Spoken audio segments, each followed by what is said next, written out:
Hey guys, welcome back to my channel. What if Naruto was adopted by pervy Erza in the ninja world movie? It was supposed to be a simple job, and few bandits or no problem. But it wasn't a few bandits. It was just one bandit who was a wanted wizard of a dark guild, and was putting up a fight. Natsu was tired out, Gray was off on the sidelines, Lucis' celestial spirits were finished, and Jelil and Erza were currently in the fight. They exchanged clash after clash until they were. I won't lose to you. I may be out of energy and this may kill me, but so be it, the masked man said and started to build up a magical energy around them. I'll bring you out of this world with me if it's the last thing I do. They all covered their eyes to the bright light, unable to see anything. When the light let down they were in the alleyway of some city, but they had never seen it before.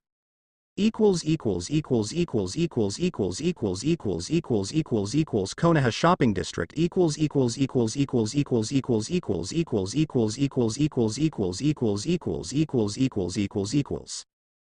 where are we? Erza started to look around, but she knew she was in an alleyway. The others started to wake up. Lucy, can you get off of me? Natsu asked, struggling to get up due to his somewhat exhaustion. Sorry Natsu, but where are Jelil and Gray? Over here Lucy, Jelil said, announcing their location. Well, let's find out where we are, Erza said to the rest of them. They nodded and headed out of the alley, trying to find some info on their location and what was going on. As they headed out of the alley, the city was lit. Stalls were everywhere up and down the street. As they walked together so they didn't lose one another, they heard a cry. Stop that demon. A child was running through the street. He appeared to be 5 years old and trying to escape an angry mob. What the hell? It's just a boy. Lucy, Jelil on me. Natsu, Gray, go around, Erza commanded as they ran to aid the small child. When they reached the crowd, they blocked off the alley. Well, looks like the demon is cornered. Prepare for you to burn in hell, demon, a Chunin said, going through the fire style fireball jutsuhan seals, ready to burn the boy alive. But just as fast as it was blown, Natsu was able to intercept it in time and swallowed the flame. Thanks, now I'm fired up. Fire Dragon Fist, Natsu shouted as he punched the Chunin, sending him down the alley. Erza, Gray, Jelil, and Lucy jumped in to help Natsu. Natsu, nice job. Now let's go, Jelil shouted, going after the mob. As most of the mob scattered, they still fought a few Chunin, taking them out pretty quickly. As they finished the last one, Erza saw the boy they were going to kill behind a dumpster, scared as all hell. As she came closer and saw him, the boy cowered for a little, then stopped as he saw her hold out her hand to him. She picked him up, cradled him, and sang a lullaby to him in attempt to get him to rest. Lullaby and good night. In the skies stars are bright. May the moon's silvery beams bring you sweet dreams. Close your eyes now and rest. May these hours be blessed. Till the skies bright with dawn, when you wake with a yawn. Lullaby and good night. You are mother's delight. I'll protect you from harm, and you'll wake in my arms. Sleepyhead, close your eyes, for I'm right beside you. Guardian angels are near, so sleep without fear. Lullaby and good night, with roses bedite. Lilies o'erhead, lay thee down in thy bed. Lullaby and good night, you are mother's delight. I'll protect you from harm, and you'll wake in my arms. As she finished singing and let him rest in her arm, a squad of Anbu came down and circled them all. One with a dog mask stepped forward. You there, you are to be brought to our Hokage. It's best that you do not resist, he ordered. Anyway, they saw it, they were exhausted and tired, they could not continue on. Jelil sighed and put his hands up. We're exhausted and outnumbered, guys, let's just go. Shit was about to get real. Hokage office. Hiruzen Sarutobi, the third Hokage, was looking at something so horrible. A pain to all Hokage. The one enemy they all had in common, paperwork. As he was going to continue the eternal struggle against this enemy, there was a knock at his door. Come in, he called as he saw the Anbu squad along with the 5 strangers. The Anbu with the dog mask stepped up again. Lord Hokage, I have the people who you requested, he said with a voice of authority, showing him as the leader of the Anbu squad. Good. They walked in as a group, in hope to get some answers. I see that you and your friends seem to be lost, and able to get in the village without anyone noticing until now. You also don't seem to be affiliated with any of the ninja villages, so I would like to know something. I may have to say I am in debt to you for saving young Naruto's life here, but that won't excuse anything. Who are you and what are you doing in my village? He seemed relaxed but was in a mindset ready to battle. Erza, while still cradling Naruto, decided to speak for the group. My name is Erza Scarlet, along with me is my team Natsu, Lucy, Gray, and my husband Jelil. As you said earlier, we are not from any of these ninja villages. That's because we aren't even from these lands. Hiruzen was dumbfounded and couldn't believe it. I'm sorry. You're not from these lands. Are you saying that you're from some other world? He asked, not sure to believe what he was hearing. If that's what it is, then yes. We were completing a mission to save a small town from a few bandits that kept looting the town. But it was only one. We could have killed him, but he used some magic spell and it was just a bright flash. We ended up here. While walking around, we found this little boy running away from a mob. We were able to save him from being burned alive by a giant fireball that was headed his way. Then these people with masks showed up and took us to you. She had finished. Damn bastards trying to burn a kid alive. Who would do such a thing? Natsu said, getting agitated. Calm yourself, Natsu. Lucy ordered him. Sir, why would someone want to do such bad to someone so innocent as well as call him a demon? Jelil questioned, not seeing why someone would want to burn a child alive or think one was a demon. He seemed a bit skeptical but couldn't believe it. Magic, guilds. These people are not from this realm at all. A time and space jutta spell must have been used. I can tell you, I wasn't born yesterday.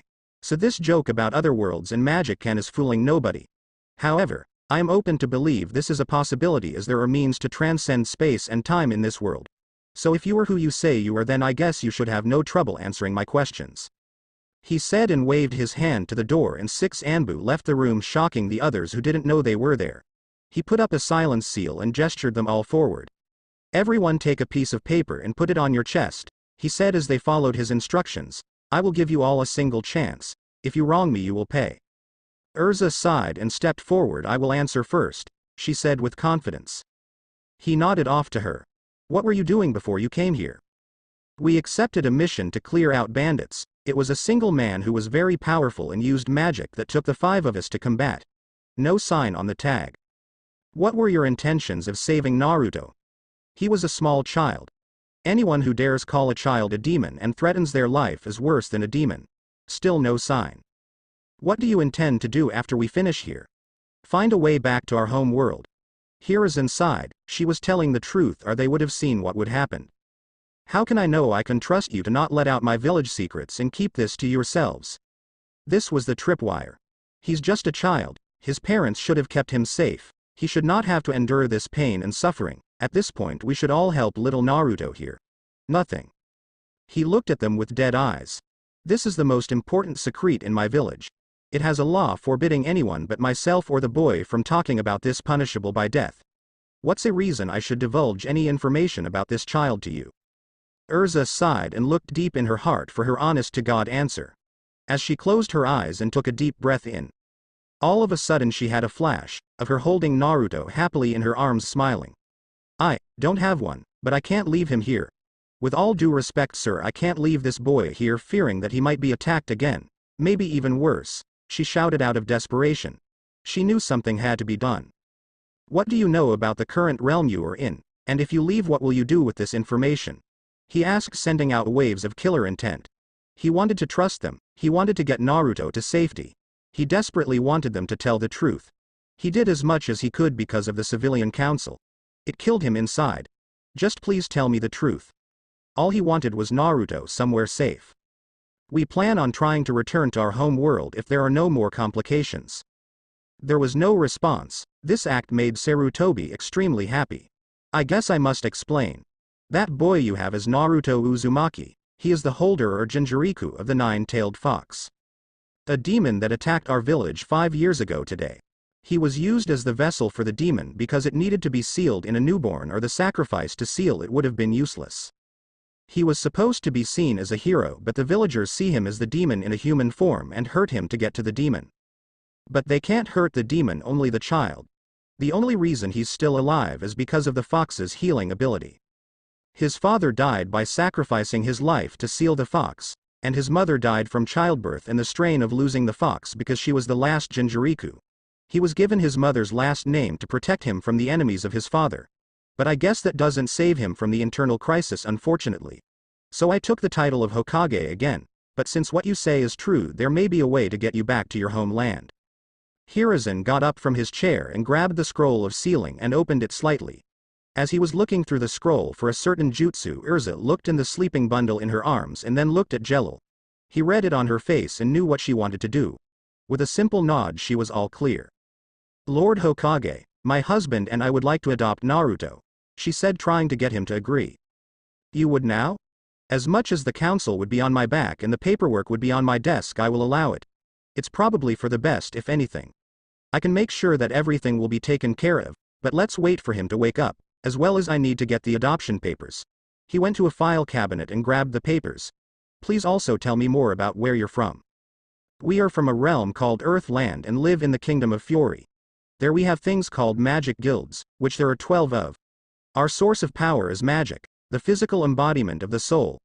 Almost anyone can use magic, and it comes in many forms. With that there are many different types and kinds of magic. Erza explained, grabbing the Hokage's interest. Lord Hokage, I also think it would be good if Naruto died in a sense.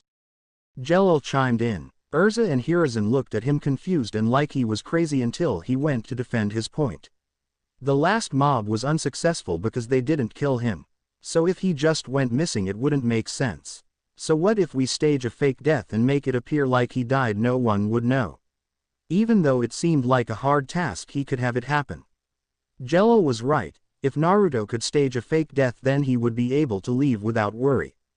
Unable to argue with Jalal's logic, he decided that he had to do it. He grabbed the papers and put them on his desk. Erza and Jello, I want you two to sign these papers to officially adopt Naruto as your child. As they sign, he goes over to a picture on the wall of Minato and opens a safe and pulls out one scroll that was a storage scroll with 9 different scrolls each marked. These scrolls will help Naruto in the future. They teach basic jutsu as well as his father and mother's techniques: taijutsu, ninjutsu, genjutsu, kenjutsu, and fuinjutsu, all in these scrolls. There are 3 that I want you to show to Naruto only when you think it's time. The one that is red contains a letter from his mother, the yellow one from his father, and the black one is a pair of swords that are his inheritance along with a jutsu for him. As he sealed them back up and went back to the scroll of sealing, a yawn was heard in the room. Erza looked at the little boy in her arms. Hi Naru-chan. How was your nap, sweetie? She said to him in a motherly tone that had the others dumbfounded. Not so did Erza just. Lucy was going to continue, but a death glared to them that said, say anything and you're dead. From Erza shut her up. I slept good, miss, it wasn't cold. Thank you for saving me, he said with a smile on his face that showed no signs of pain. Naruto, I have a question for you. Would you like a family? Erza said, putting him on the ground and kneeling to get down to an eye level with him. I would die to have one, yes. But what does this have to do with me? Well, Naruto, my husband and I here decided to adopt you. You are now Naruto Uzumaki Scarlet. He had no words, but he tackled Erza into a hug and cried, thank you, Ka-san. Erza picked him up and carried him to the Hokage, who finally found what he was looking for. Erza, I have a request to make of you.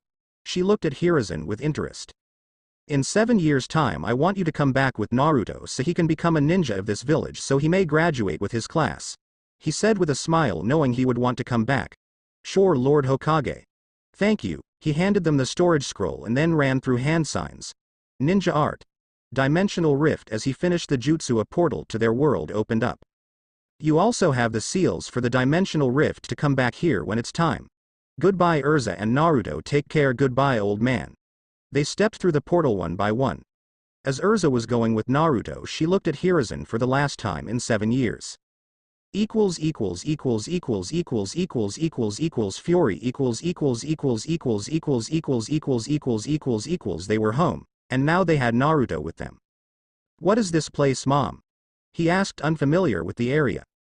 It's home, Naruto, she said and smiled, walking toward the guild hall to tell Makarov of her new son in this new world. Over the 7 years that had passed, people got acquainted with Erza and Jalal's new child, and Naruto got acquainted with them as he grew up in Fury. Even though he was trained under 2 of the most powerful members in Fairy Tail, Erza was somewhat reluctant to take Naruto out on missions with her and became a lot more motherly around Naruto. Whether it was because of his life story or how she was, he accepted it. So to cover for her when she had to go on missions, she always found someone to take care of him, which was either Lucy, Juvia, or Levi, because in case he started pulling pranks they would kick his ass or just report it to her and let her take care of Naruto after she returned, which meant either no ramen for a week and harsher training schedules. During Naruto's training he eventually became skilled with swords. He had a lot of training from Erza and Jelil and was able to use and learn magic. He learned Erza's Requip magic and a weaker 5-layered magic circle. Sacred song that was with 3 layers. He was also able to adapt to Erza's armor, creating a male version of the black wing-colored crimson red that he called the Blood Shadow. He had become skilled in ninjutsu, taijutsu, and fuinjutsu, but his genjutsu was bad for inexplicable reasons. His sword fighting skills were great, he could almost keep up with Erza, and he knew how to use magic to a great extent. On his 8th birthday he had learned of the Kyuubi and his parents. It was during his party at the guild hall that he met the fox, all because of bottle of alcohol. Writer style. Flashback no jutsu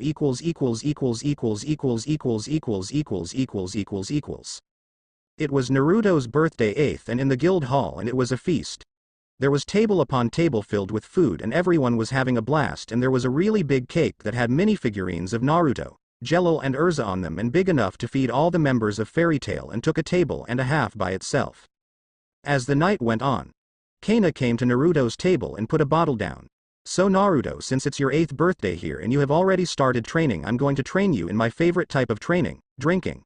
Naruto didn't know how to react, but he took the bottle about to chug all of its contents until Erza grabbed it.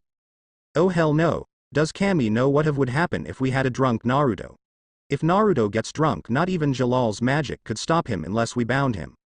Ah come on Erza, he can handle it. Kana said, taking a swig of the current bottle she had in her hand. No Kana. Why you scared? She said while making chicken noises. As the two continued to bicker back and forth, Naruto kept making attempts at the bottle. As his jumped he lost his footing and hits his head straight on the ground, slowly losing consciousness. Naruto. Naruto's mind As Naruto opened his eyes, he found his surrounding to be a sewer. Where the hell am I? Your mind kid, a booming voice came toward him and a giant cage started to appear in front of him with a paper that had the kanji for seal on it. Behind the cage was the monster he saw when read the history books for some of his lessons, the Kyuubi no Kitsune. What? But you were killed. How could you be alive and in my mind? Naruto in pure shock was startled by this. The demon, the one that attacked on his birthday, the Kyuubi. Actually, on the contrary Kit, I can't die. Seeing Naruto's confused look led the demon to go on and explain. As a Biju, a demon, I cannot be killed, only contained. However, I'm not weak like the Ichibi, I can't be contained in a teapot, I need to actually be sealed in a person. An adult would die after having me sealed in them. Their chakra system would explode and release me, then it's square one again. I had to be sealed in a newborn baby. The 4th Hokage chose you to be my vessel. Now although I don't mind here, I don't want to be here and wish I never was. I was taken. Your birth mother was attacked by this man masked in orange. She was the wife of the 4th who offered her protection while she was giving birth. She was my container before you. The man, an Uchiha, put me under a genjutsu and sent me to attack your home. But thankfully and unfortunately the 4th Hokage prevented that by sealing me in you, but at the cost of his life and your mother's, while trying to protect you. Sitting on a chair and listening to what the beast had to say, Naruto had just lost his mental virginity to the mind censored he had just received. He stood up thinking about what to ask next, and then it hit him. Where did this chair come from? Upon that he even made the Kyuubi face fall until it regained its poster. It's your mind Kit, you can create something from thoughts or imagining it. Oh, well I guess this makes sense on why the villagers called me a demon. Does that mean they were Kit, please stop, you're not a demon. We demons don't even kill without a good reason most times. I don't understand their stupidity, thinking you're a demon, they were so stupid. But anyway Kid, my name is Naruto. Oh, yes, Naruto, I have a present I want to give you. I have seen your life and I regret the events that took place and rip your life from you. Granted this seems like an escape, it's not. Tear half the seal off and then we can establish a mental link. When you do that I can talk to you through your thoughts. Doing just what the fox said, sensing the regret, Naruto complied with the instructions. The seal is off. Q-chan, now what? You baka. Just who do you think you're calling Q-chan? I'm a Biju. What makes you think you can do that? Well, if you haven't noticed, I can smell my mom's perfume and you were really quick to defend yourself from being called Chan. Not able to argue with the logic of that, a flash of chakra burst until a girl in a red kimono. It had the kanji for 9 on the back and she had 2 fox ears on the top of her head with 9 orange with white tipped tail. She appeared to be a girl Naruto's age. Naruto-kun. I want to give you the demon fox summoning contract. You can summon me and all demon foxes. You'll also be able to speak to and understand all canines. Along with that comes a sword called the Blade of 9 Wraths. Made by infusing my chakra with one of my fangs melted down. Its abilities are limited right now. You have the ability charge. If you have an enemy in sight you can do a near instant lunge with such a hard chance of escaping. Your next unlock is from training. It's called Pierce. It fires a beam of energy towards your target and capable of piercing through them. This takes some energy to do. Level 3 comes from the desire to protect someone close to you in a life or death situation for them. It's called Full Counter. It allows you to block any non-physical attack and send it back with double the power. Now the final stage is Enchantment. Hellblaze, the hardest to unlock only through serious anger, horror, and rage. It's deadly and powerful. Enchanting the sword with a dark purple fire, it stops any regeneration or immortality abilities and leaves a permanent scar should the enemy make it out alive and 10 wounds. If mastered it can be controlled to great extent, but it takes a lot of energy and can only last 10 minutes on average. I do not own the 7 deadly sins. Closing parenthesis. Nodding, Naruto carefully listened to everything she had to say. But what came next was shocking. Naruto-kun, I'm sorry about everything that has happened to you. I've done the most I could by healing you, so I want to be able to make it up to you, Naruto-kun. She smiled and the world around him started to dissolve. Wait, what's your name? He shouted in attempt to find out more from the demoness. She smiled and looked at him. Hikari, she said, smiling. Arigato, Naruto-kun, she said as he went back to consciousness. Fairy Tale Guildhall Naruto woke up to Kana and Erza arguing about his safety because of his accident, while he was resting on Lucy, who was asked by Erza to watch over him. Everyone stopped talking when crying was heard. Naruto got up and walked to Erza and hugged her for a second but let go before she could return the hug. Naru-chan, what's wrong? She was wondering why he backed away from her, as it wasn't normal for him to do that. When were you going to tell me? She seemed confused by his words until it was clear to her. It was this moment Erza knew. She censored it up. I was going to explain after your training. I know it shouldn't have waited so long to explain to me that. I held it. Mom, I love you. I don't hate you. But what made you different from the villagers? Naruto said, tears in his eyes. Before she could answer, a new voiced up. The fact that you're human and not a demon. We found an innocent boy, not a deadly monster.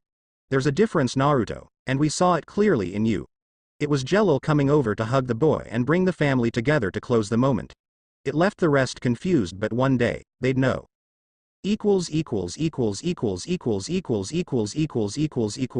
Later Naruto was sitting with a plate of food.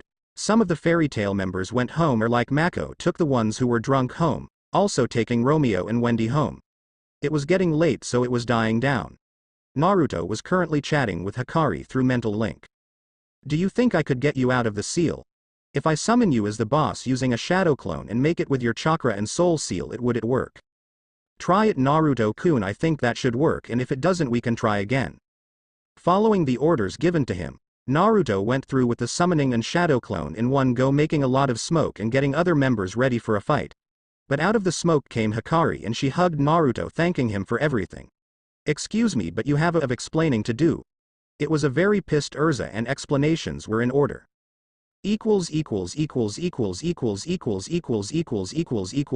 Fanfiction style. Return to the plot.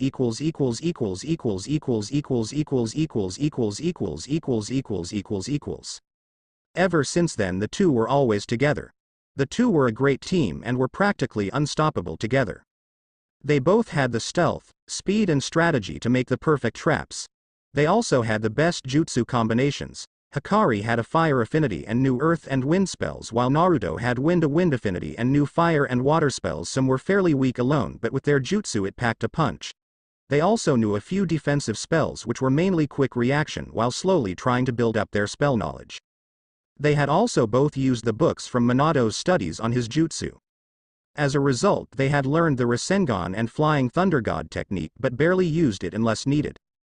Naruto had also doubled his kenjutsu training with Hikari as she taught him the Demon Fox Claw kenjutsu style and adapted the taijutsu version with moves of the Uzumaki taijutsu, creating a defensive and offensive taijutsu style called the Yin-Yang Uzumaki style. Over his last few birthdays, the secret of Minato and Kushina were no more, so he took the presents left behind from them. From his mother came 2 swords which were both sealed in tattoos on his arms, while his dad left the secrets to his notes of the Flying Thunder God and Rasengan to him, along with the studies of adding chakra affinity to it. As the days went on, eventually Naruto developed a crush on Hikari, and the same could be said for her. Not too long after, it was quite clear it could be seen as official. The two were currently at the Fairy Tail Guild looking over missions, thinking about grabbing Lucy and scoring some more money after their weekly allowance had been spent on ramen. After they found a job, they took a look around for Erza but couldn't find her until she walked in with Jello. They were about to bring the job up, but Jello cut them off. "Naruto, Hikari, Master Makarov wants to see us." He didn't say what for. Although confused, they went with them to Master Makarov's office to find the reason they're needed at this time. Equals equals equals equals equals equals equals equals equals equals equals equals equals equals equals Master Makarov's office equals equals equals equals equals equals equals equals equals equals equals equals equals equals equals equals equals equals. When they entered, Makarov looked serious and didn't seem to be relaxed. "Master Makarov, what do you need us for?" Erza asked, questioning on why they were summoned without knowing why. This was a very rare event that usually never took place. Master Makarov sighed, knowing what was going to happen. "Erza, do you remember when you first came back with Naruto from the other world and introduced us?" Erza lost her confusion and started to line the pieces but hoped it was not going in the direction she feared. "Yes, I do remember. Why does that matter?" she said. Makarov looked at Naruto and smiled at him. "Erza, he's grown up so much. But it's been 7 years, and like you said to me on day 1, this is the time he is supposed to go back to his village and become a ninja." Naruto and Hikari's eyes widened. They both knew about this but didn't think it would come so soon. Erza told them that they would come back to the village another time. That time is now. Makarov looked at Naruto, thinking of everything that has gone on with him in Fairy Tail. "Naruto, you have become strong over the years and your training is complete. It's now time for you to continue on the next chapter in life. We all have taught you a lot. Now you must put your training to good use." Makarov then changed his attention to Hikari, who was confused about the whole situation. But then Makarov snapped her out of confusion by calling her name. "Hikari, you came to us on Naruto's birthday and that was a gift to all of us. You have progressed with Naruto and you have grown up with him. I request that you go back with him and become a ninja as well." Naruto and Hikari were both smiling and almost crying. Because they knew this was their last time in Fairy Tail for a while. "You all have to depart in 1 hour. Make sure you are ready." With that, he dismissed them all as they went to pack. Naruto sent a clone to go grab storage scrolls with their stuff, so the rest of them could talk. Equals equals equals equals equals equals equals equals equals equals equals equals equals equals Guild Hall equals equals equals equals equals equals equals equals equals equals equals equals equals. "So now is the time. We're going back after 7 years. It went pretty fast," Naruto said, looking at the rest of them, thinking about the time. "Well, time flies, you know. Naruto, we will be in the village with you as well as Natsu, Lucy, Gray, and your father.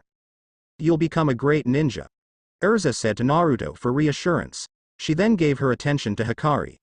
"Hikari, I know you may not be prepared for this either, but don't worry, we're all behind you. You and Naruto have trained so hard for this and now you are ready, so don't worry." Naruto and Hikari smiled back to her, then looked at each other with a straight face and gave each other a deep kiss and broke apart. They were happy for each other. Jello decided to give them another note. "I must tell you too that you need to be ready. Ninja world is completely different. It is kill or be killed. You both are skilled in using your tailed beast forms and you both good with offense and defense as a single and team. So put it to good use. I want to see you two alive and well." Jello said in a serious tone, "Be safe." Naruto's clone just came back with their stuff and not too far from him was Lucy, Gray, and Natsu.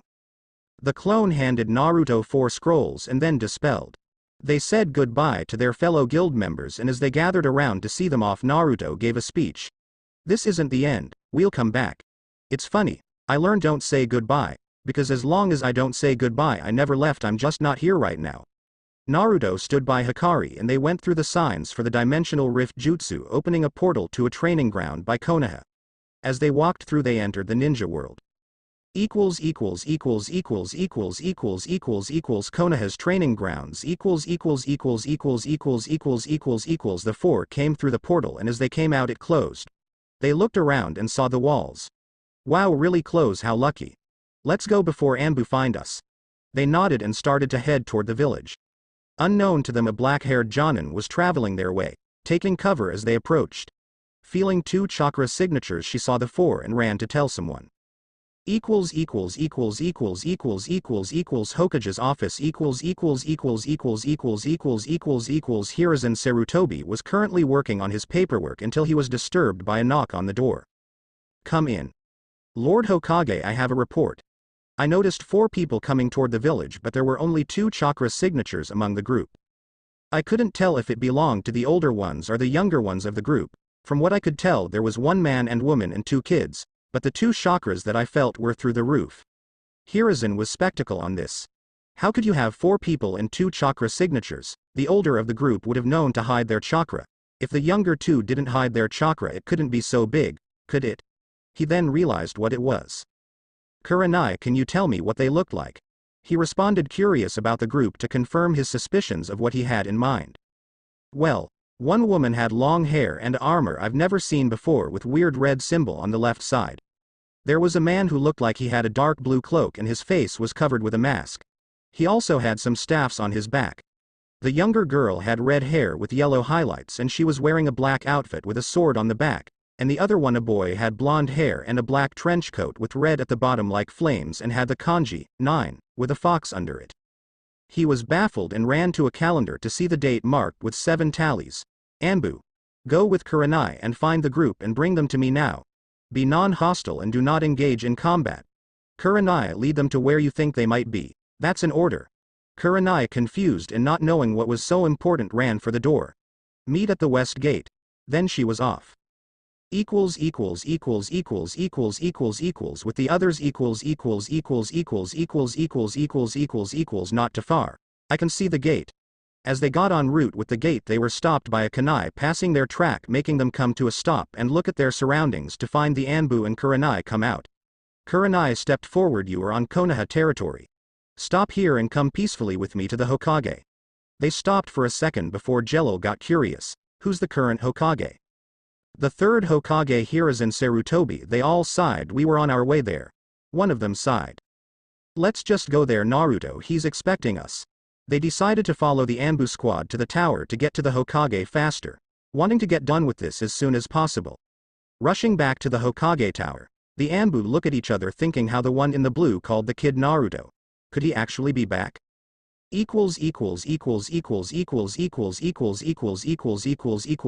Hokage office. They got to the tower and entered the office. Hiruzen saw the 4 of them come in from his. I can't believe it's true that you're back, Naruto. Hiruzen was happy to see Naruto walk in with Erza and Jello. But then what clocked in his mind was the 4th person that he had never met before. So before I start talking about becoming a genin, could you tell me who your new friend is? Hikari stepped forward. I'm his girlfriend, but there's a lot more than just me being his girlfriend, so you might want to get a drink. She slightly smiled and did an explanation. Much to the ache of the Hokage. 1 hour later. So let me get this straight. You're the Kyuubi. You're able to have a body outside of Naruto, and you have a summoning contract with him. Yes. You also don't want to harm him or get free and destroy the village. Yes, you want to become a ninja and join the village. For the 15th time with every other question, yes. Hiruzen sighed. Why can't I believe this at all? Because it doesn't seem to be real and I don't look like a demon. I don't want to do the paperwork, neither do I feel like having the council on me. But this could be a good thing. So I will keep you on watch. I could use your help possibly in the future. But for now keep this a secret. He grabbed a pen and wrote a note on a blank scroll. So let's wrap this up now. Naruto and Hikari, go to the academy and give this to Iruka Amino Academy in room 302. There you can take the genin exams. Erza and Jello, I would like to instate you too as Jonin of the village. Currently you'll work D-rank missions with genin squads and I will mostly keep you inside the village if need be. Now you are all dismissed. I am going to get another Jonin pair to lead you around so you get familiar with the village and Naruto and Hikari. You have about 10 minutes before the exams start. They looked at each other for a few seconds. Race loser pays lunch, yup deal. Looking at the two, Jelil stepped to the side in front of the door. 3, 2, 1, go. With that they were gone in a flash. Equals equals equals equals equals equals equals equals equals equals equals equals equals equals the academy equals equals equals equals equals equals equals equals equals equals equals equals equals equals equals in the academy. The class was normal, and by normal we mean censored ing annoying. Sakura Haruno and Ino Yamanaka fighting over who got to sit next to Sasuke, and then we have the normal class just being loud and obnoxious. It was like this when Iruka Amino walked into the class with a stack of papers. Same as always. On coming in he saw his colleague Mizuki walk in behind him. Sleeping in the teacher's lounge. You think I'm gonna wait for you here? Iruka looked at him. Yeah no, censored you. They shared a laugh. As he tried to talk he would mainly get overpowered by their loudness, so he used his big head no jutsu. Hey. Shut the hell up. He got behind the desk and was going to speak until two figures burst through the window and door separately. Repulse. 1.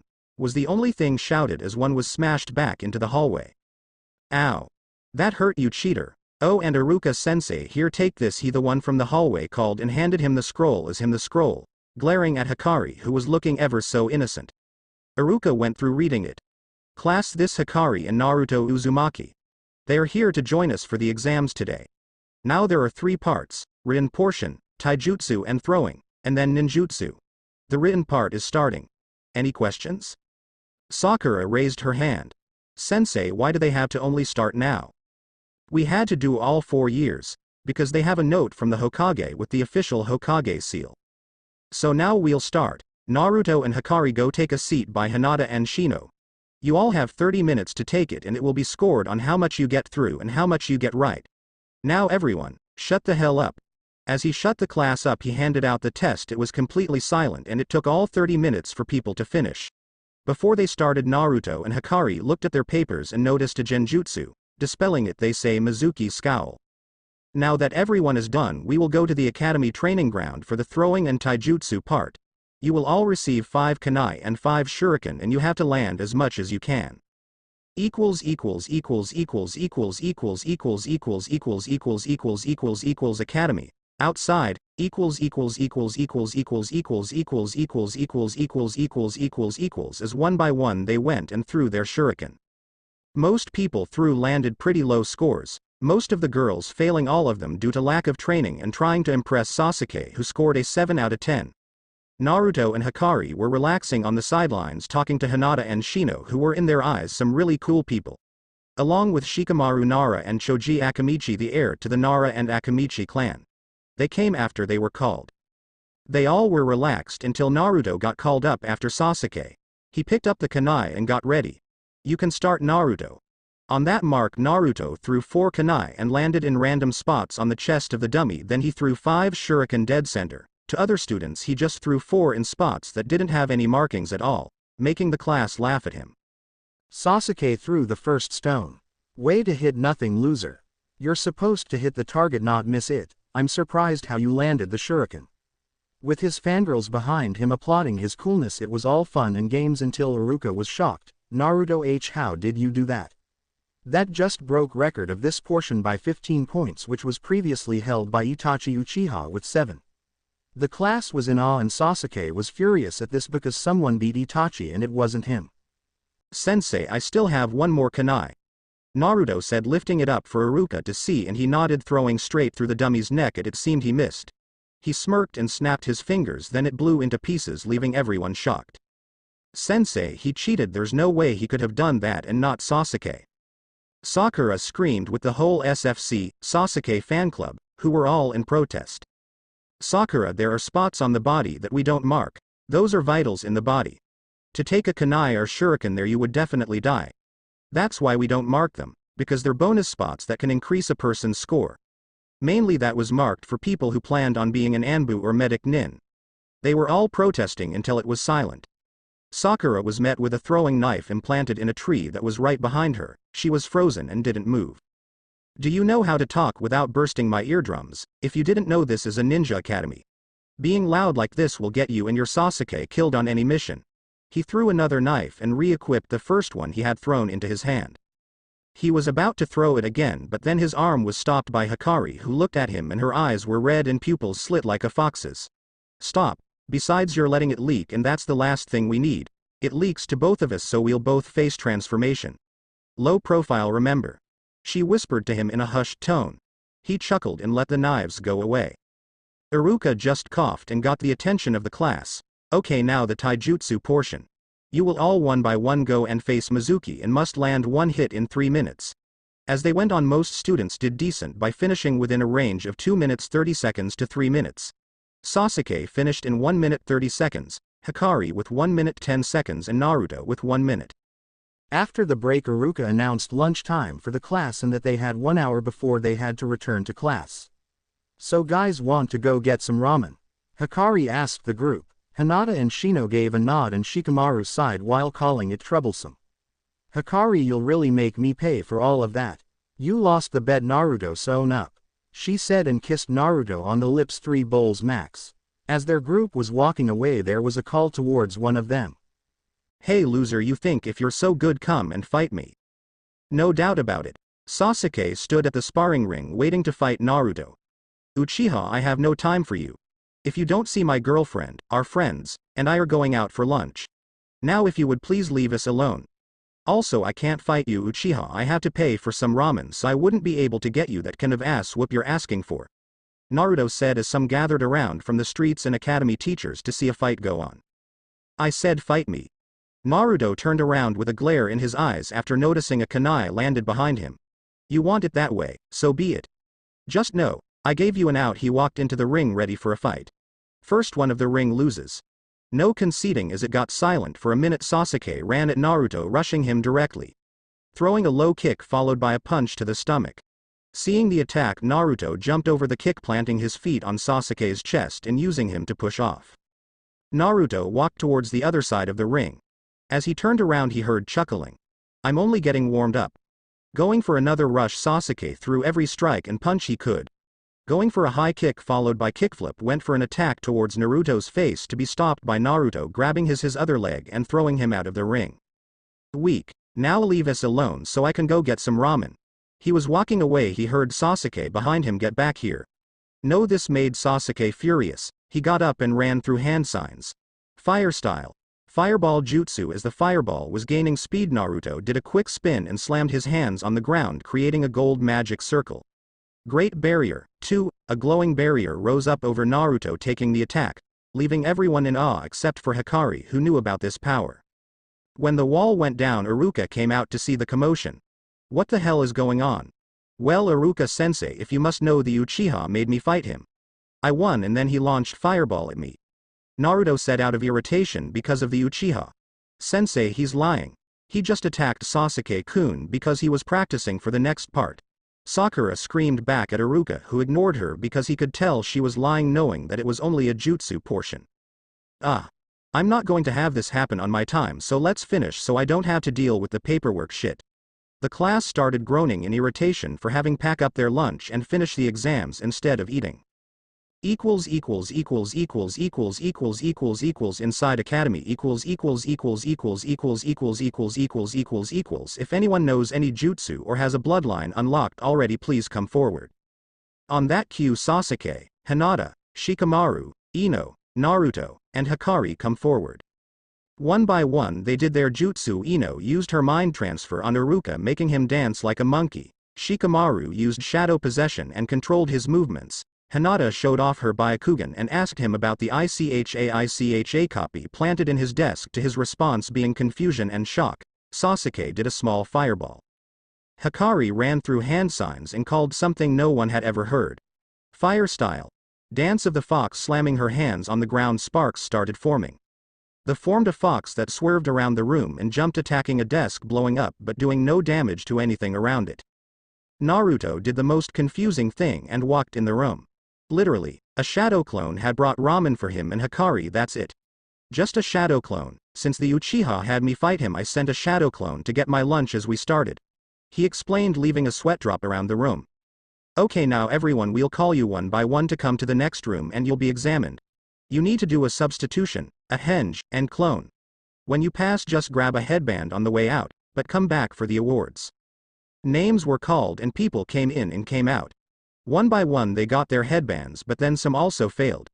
Much to the joy of the SFC, Sasuke got a genin rank, but they also were angry when Naruto came out with one as well. Hinata, Shino, Shikamaru, Choji, and Hikari also got ranked as well. So did Kiba, Ino, and Sakura. As the last came out, Iruka and Mizuki came into the main room. Congratulations on passing, everyone. There are 2 awards that usually come out now. It's Rookie of the Year, which goes to Naruto Uzumaki, and runner-up as Sasuke Uchiha, and Kunoichi of the Year as Hikari, and runner-up as Hinata Hyuga. Come back tomorrow for team placements. Sasuke and his fangirls were extremely angry. Sasuke because he lost to Naruto, and the fangirls because they thought Naruto had cheated. After they had been dismissed, Naruto and Hikari were leaving and came across Jelil and Erza. Congrats guys, I knew you could do it. Jelil said, smiling. Well Jelil, he's my son, so what do you expect? Naruto and Hikari, both smiling, took the praise. So hotel?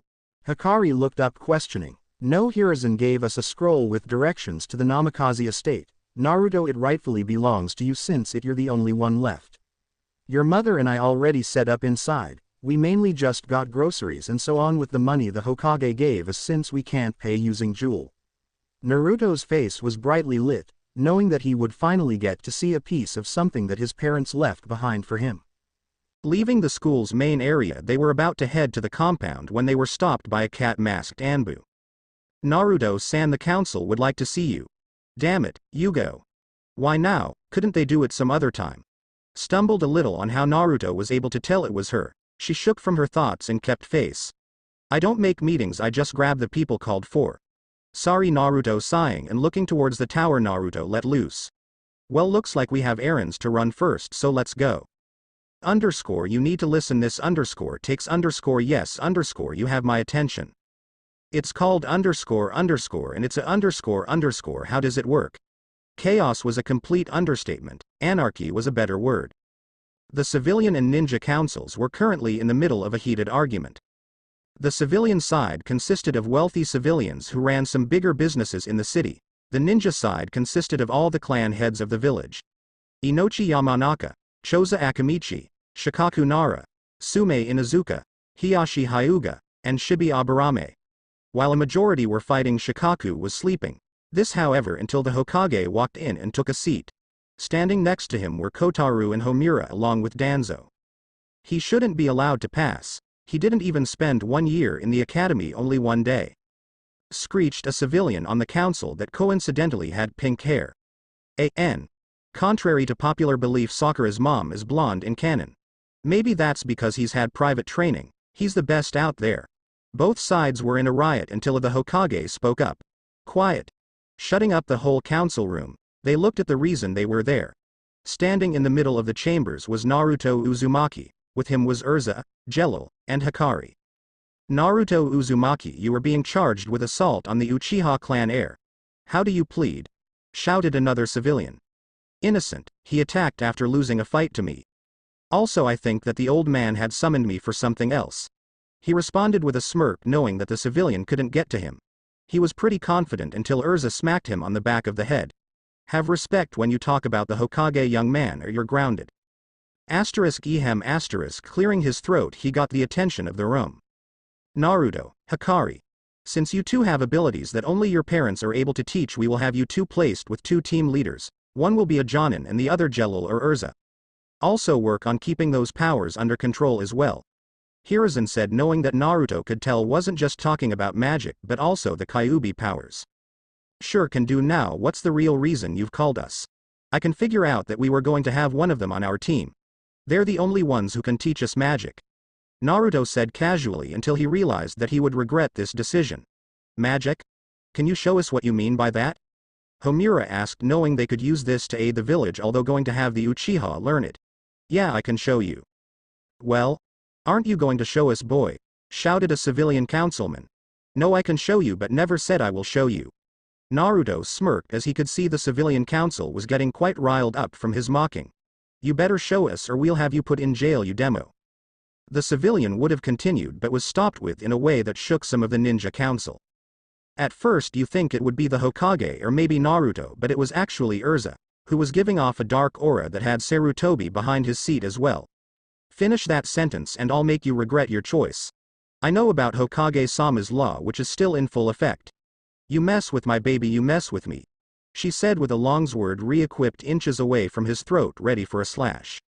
As she pulled away, the councilman had fainted in his seat from the key Erza had threatened him with. Now they were able to continue with the meeting. Anyo Erza-san. Shibi Aburame spoke up. I never remember seeing you enter the room with any weapon. Where did that sword come from? He pondered, playing with the question on everyone's mind save for the few who knew the answer. Well, if you must know, it's my special ability called re-equip, and it's something only I can use and so can my son. Also no, I will not demonstrate it. Erza said while not telling the full truth. She couldn't bother for a repeat before she slices someone in half. It had come across the minds of the civilians that they weren't going to find out what they could do. This irritated them. Hiruzen, now back in his seat, got a scroll out. Now if I may get back to ninja matters, Erza, you will be in charge of Team 8 with Kurenai Yuhi, and Jella, you will be in charge of Team 10 with Asuma Sarutobi. Naruto and Hikari, you two will end up on the same team, so just be prepared, Hiruzen had said, confirming his reasoning for being here. You all may go, he said, and dismissed them to go about their day. Outside, Naruto-kun. Ka-san and I are going to go shopping for food. We also have to meet back at the Hokage's office at 9 p.m. to get the keys to our house. So make sure you're there, she said as her eyes turned from a soft red to a blood red and her pupils slit like a fox's, or I'll make your dreams tonight a living hell, she said to him through a mental link, and scared Naruto so bad he hid behind Erza as Hikari's eyes returned silver and she smiled at them, leaving Erza confused for all of 5 minutes. I don't want to know. So for that they split their separate ways. Later, on a random rooftop, Naruto looked out upon Konoha from the top of a tower. Finally coming back was amusing to him. He now got a look at the change and it, well, was different.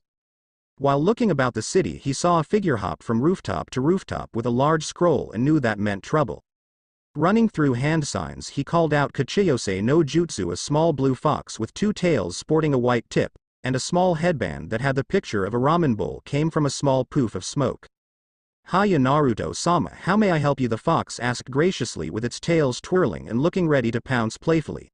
Naruto, hey Kaori, I need you to tell Hikariheim that I need her help and to find me. I think there is something going on. And please, there's no need to call me Sama, Kaori, he said to the fox. Hi Naruto-sama. With that the fox sped off and Naruto turned to see the one with the scroll finish a fight, knocking out what appeared to be a Chunin, and sped off in pursuit. Hokage's office. Erza and Hikari, after picking up some groceries, had just made their way to the Hokage's tower only to get to Hiruzen's office and find that he had a stressed look on his face. Hikari looked puzzled. Hokage-sama, what? No time, someone has stolen the scroll of sealing. I need you to get Naruto and find this person now, he shouted, only to have his concentration broken when he looked down to see a newcomer pique his interest. Hikari looked down to notice a fox and smiled. Hey Kaori, what brings you here? She asked it as its 2 tails wagged. Hikari-sama, Naruto-san request you go to him immediately. He is in need of assistance to chase someone he saw fleeing the village. That was the person they were looking for, so they followed the fox to Naruto.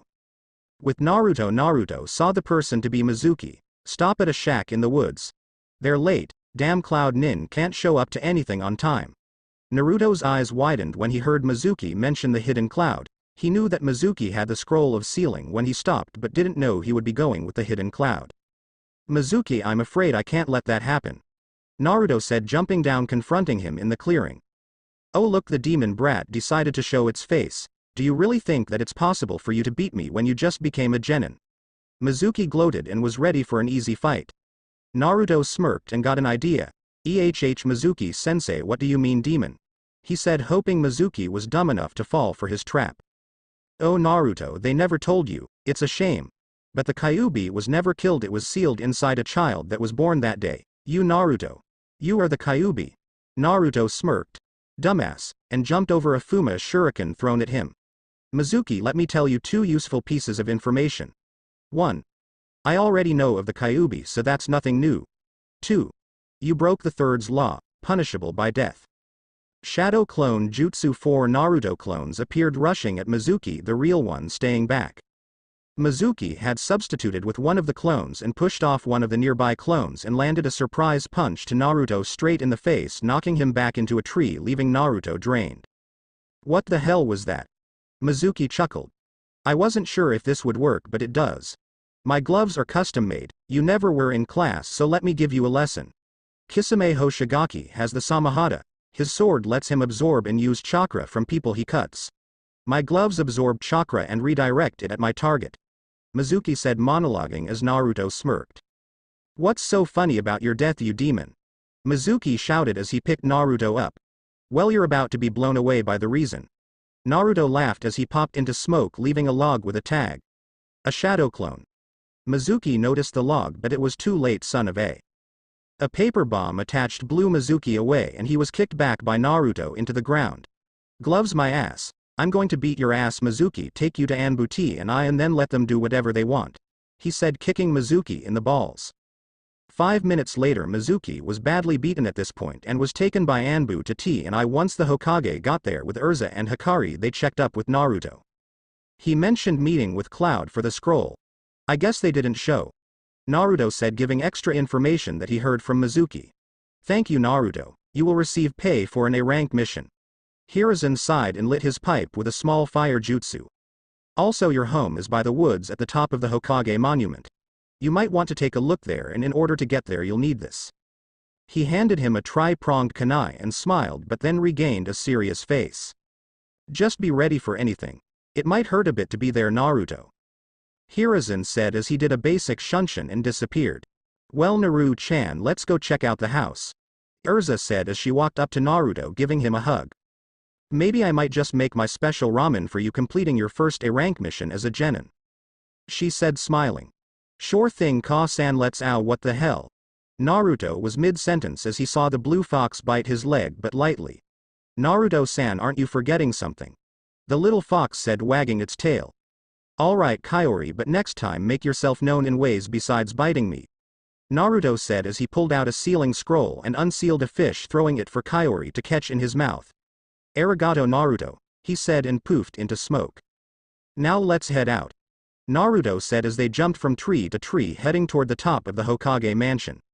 It was early in the morning. Instead of going to the greatly mentioned estate left for Naruto in the previous night, they decided to go to a hotel for the time. Having a map might be one thing, but laziness will always prevail. However, someone forgot to set an alarm, so their day was a bit of a rush. Naruto, hurry up, we're gonna be late. A worried Hikari shouted as she had ran around the room grabbing scrolls and eating breakfast on the go, dressing with one hand occasionally to hold her food. I'm hurrying, all right. I can't find my ninja pouch, was the return shout of one Naruto Uzumaki, who was running everywhere to get his clothes and gear together. Meanwhile, with Jello and Erza watching them, they sipped and enjoyed their coffee. So do you think we should tell them they have to be there at 8:30 and not 7:30 due to the Mizuki incident? Jello asked, watching the insanity continue. This is revenge for dyeing my hair yellow, she said as she took another sip. After they had gotten settled down and ready, Erza stopped in front of the door. Wait, Naruto, Hikari, why don't you two grab some more food? Time's 7:15, Ka-san, we have to go. Hikari and I will be late. Naruto pleaded, trying to make it on time to the team assignments. Oh, Naru-kun, my sweet prankster likes to dye my hair yellow. Naru-kun. Hell hath no fury like a woman scorned, especially when it's her own child. Naruto backed up, getting ready to run tail if things went for the worse. Hikari had seen many things, but an vengeful pissed of Erza was not one of them. She smiled, sickly sweet. You guys are up an hour early. Due to the Mizuki incident, the team assignments were postponed until 8:30. So would you like some breakfast? Silence. All that was heard was the sound of 2 thuds as they hit the floor. Getting back up, they sat at the table and looked at Erza with smiling eyes. The UZU Scarlet Grand Slam was said in unison, and Erza smiled, doing a certain hand sign. A clone had appeared. It turns out, their concept of magic was kinda just about the same as their concept of chakra, and well, from time to time Erza studied with Naruto and Hikari, that way they had an extra sparring partner for their practices. She learned a few tricks here and there, not much to be a good ninja, but good enough to lend a helping hand in the middle of a battle, and boy did it come in handy. It was at this moment that Erza knew She had a challenge on her hands. It felt as if that time had stopped, but the only thing was Erza was in full speed cooking everything that had come to this order, the full breakfast order. There was only one way to describe the UZU Scarlet Grand Slam. A one-person mini buffet. It came to say that, even though not many people back at the Fairy Tale Guild knew it, Erza was actually a very great cook. And with enough speed she had 2 plates of eggs, sausage, bacon, bread, hash browns, and a large bowl of miso ramen.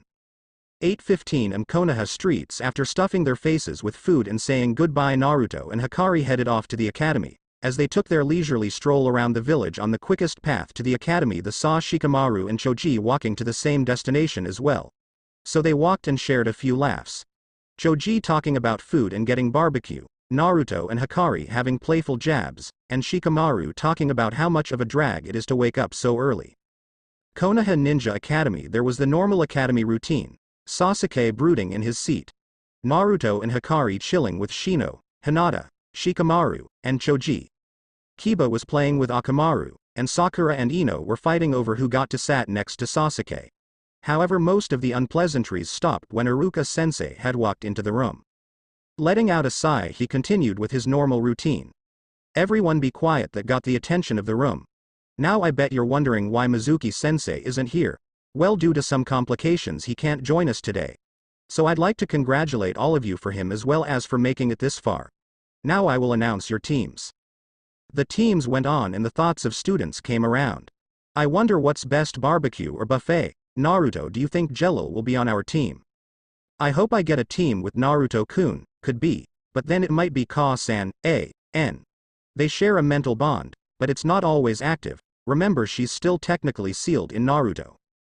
This is such a drag, man. I'd rather play fetch with Akamaru. My sensei better be strong. I need it to kill him. I hope I get on Sasuke-kun's team. Cha. I won't lose Sasuke-kun to you, billboard brows. Now Team 7 is Sasuke Uchiha, Kiba Inuzuka, and Sakura Haruno. Your sensei is Kakashi Hatake. If you listened you could hear shouts of yes and no in the room. Eat that, Ino pig. Sakura shouted as she jumped in joy with Ino crying on the desk in shame. Team 8 Naruto Uzumaki, Shino Aburame, Hikari Uzumaki, and Hinata Hyuga. Your senseis are Kurenai Yuhi and Erza Scarlet. At the mention of having 2 senseis, it piqued the interest of everyone in the room and people started shouting. Iruka-sensei, why doesn't Sasuke-kun have 2 senseis? He deserves it more. Why do they get 2? The class was getting loud mainly because the SFC thought it was unfair, and some people got jealous. Well, if you must know, Naruto and Hikari have abilities that can't be taught by anyone but by Erza Scarlet as special instructions from the Lord Hokage himself. So if you have a problem, please go make demands to the leader of the village. With that, the class had shut up. That's what I thought anyway. Team 9 is still in rotation from last year. Team 10 is Shikamaru Nara, Ino Yamanaka, and Choji Akamichi. Your senseis are Asuma Sarutobi and Jello. Wait here for you leaders, and congrats on passing.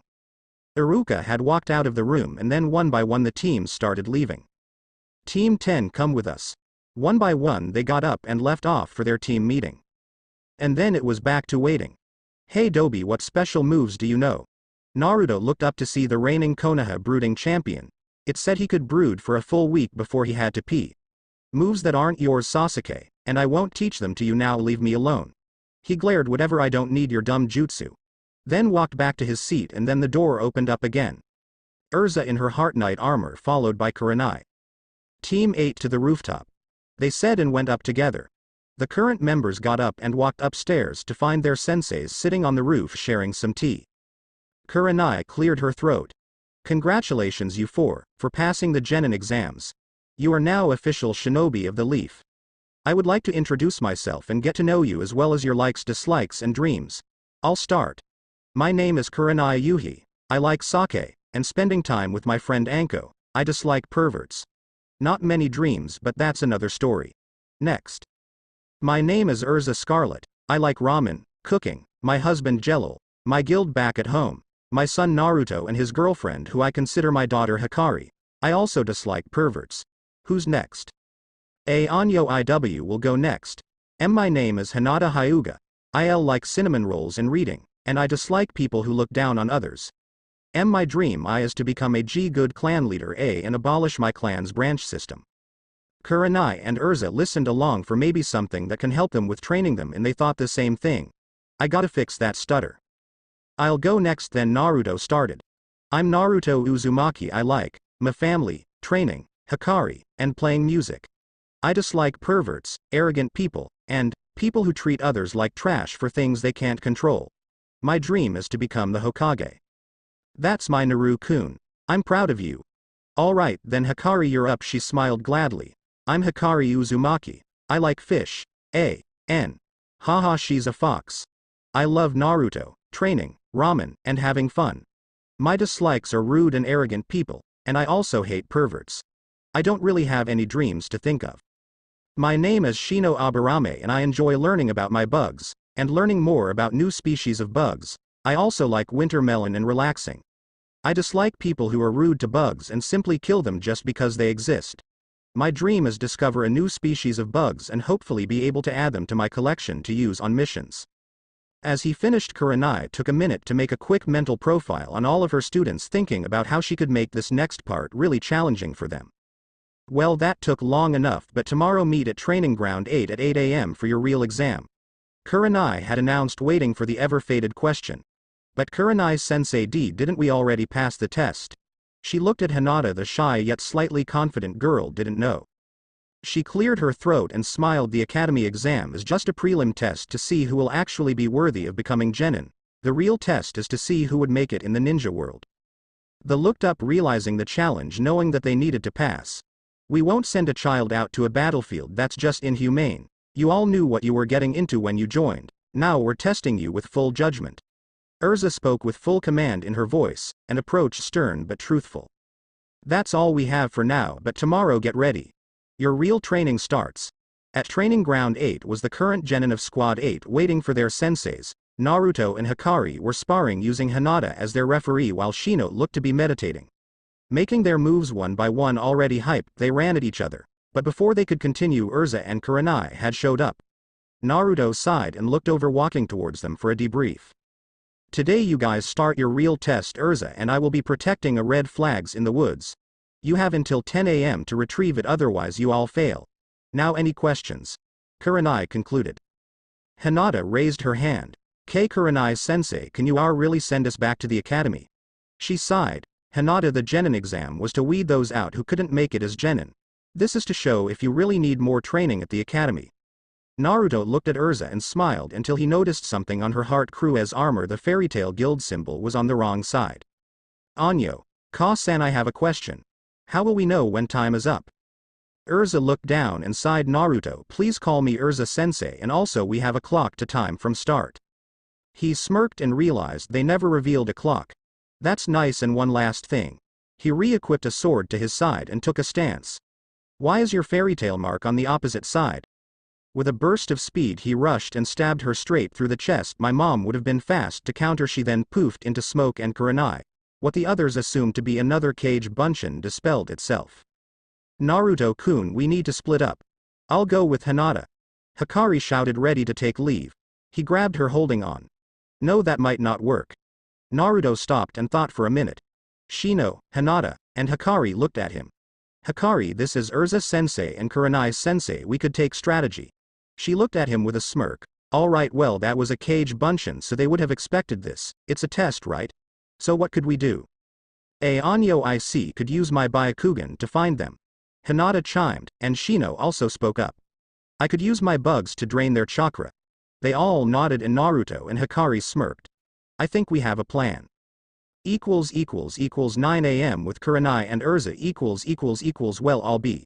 You were right, he would see through it. I guess it can't be helped. I need to try harder. Kurenai said as Erza chuckled at her misfortune. So do you think they figured it out? She asked, looking at Erza while sitting on a tree stump where their flag was. She looked back and smirked. If I know Naruto, he doesn't just give up. Kurenai smirked. I hope that's true.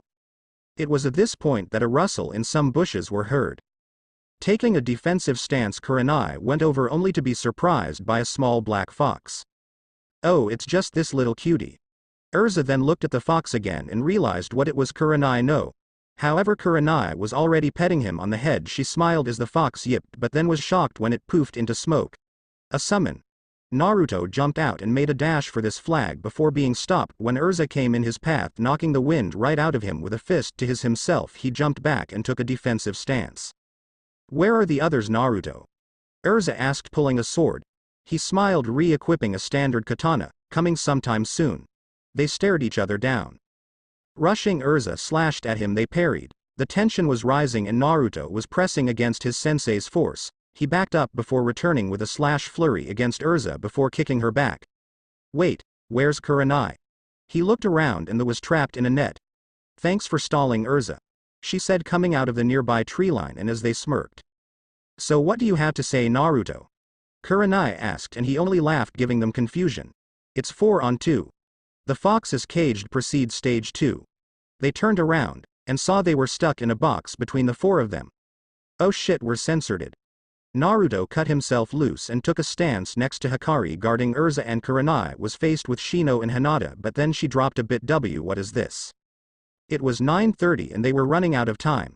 Hinata activated her Byakugan and ran at Kurenai to seal her Tenketsu, while Shino sent his bugs to hold her in place, and Naruto engaged combat with Erza to stall and let Hikari grab the flag. "We win," she said as she held the flag up right as the timer went off. To say Kurenai and Erza were surprised was an understatement. "How did you guys do that?" Naruto smirked. "Well, I knew we couldn't take you on by ourselves, so we made a plan to take you both out." Hikari walked to them. "We had Hinata-chan find you guys within the training ground using her Byakugan. When we knew where we were, we got prepared. So we sent one of our summons as a distraction." Shino stepped up. "Hinata scanned the area for traps, so we knew where to move. We didn't want to be caught, but we used one as a decoy. So on their summon I put some of my bugs there so they would drain your chakra while Naruto engaged Erza." Hinata smiled. "When we saw Naruto had weeded you both to one location, we stepped out. I sealed the Tenketsu in your arms to keep you from using jutsu, and Shino had retrieved his bugs from you when he held you down. That way we drained you of your chakra but kept you from chakra exhaustion if we saw the signs of fatigue." Naruto finished. "When I had you on me and Kurenai was held, we had Hikari rush in for the flag." They looked at their team and smiled. "You pass, meet back here tomorrow at 9 for our team assignments." They nodded and walked off to do their own things. Hokage Tower 3 p.m. All right, now I would like to hear the status of all the pass and fail teams. Team 1 fail, Team 2 fail, Team 4 fail, Team 5 fail. Team 6 fail, Team 7 pass. This was a shock. Kakashi Hatake passing a team for the first time, that never happened normally. Team 8 pass, Team 10 pass. Alright then. That's that. I'll have missions for your teams here in the morning. You're all dismissed. The new team captains all walked out together. Asuma smirked. "Anyone up for a round of drinks?" "I'm buyin'." Kurenai sighed and nodded while the others sorta followed the traits.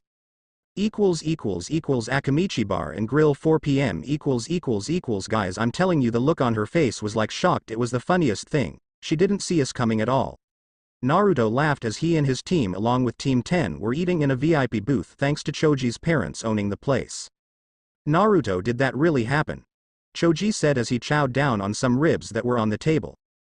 "Yay, it was a sight. But what about you guys? How did yours go?" Shikamaru chuckled. "It was a drag. We were supposed to find out Asuma-sensei's most recent mission. I guess we were set up as an intelligence squad. But from your story you guys sound like search and rescue, destroy." Shikamaru said, analyzing their stories. "Yay, but Asuma and Jelil-sensei weren't ready when I hit them with my human boulder." As they laughed, Naruto called for a waiter. "Can I have a bottle of sake, please?" The waiter nodded but then stopped. "Aren't you a little young to be drinking?" she asked. Naruto flashed his headband. "Old enough to kill, old enough to drink and have censored." She blushed before going off to get the bottle. As they continued on, they didn't notice that their senseis had entered. "Wow, so you guys started the party without us. Such a shame leaving us out." Asuma was approached their booth with the other senseis. "Well, why not join us?" Choji said. Truth be told, there was actually a lot of room.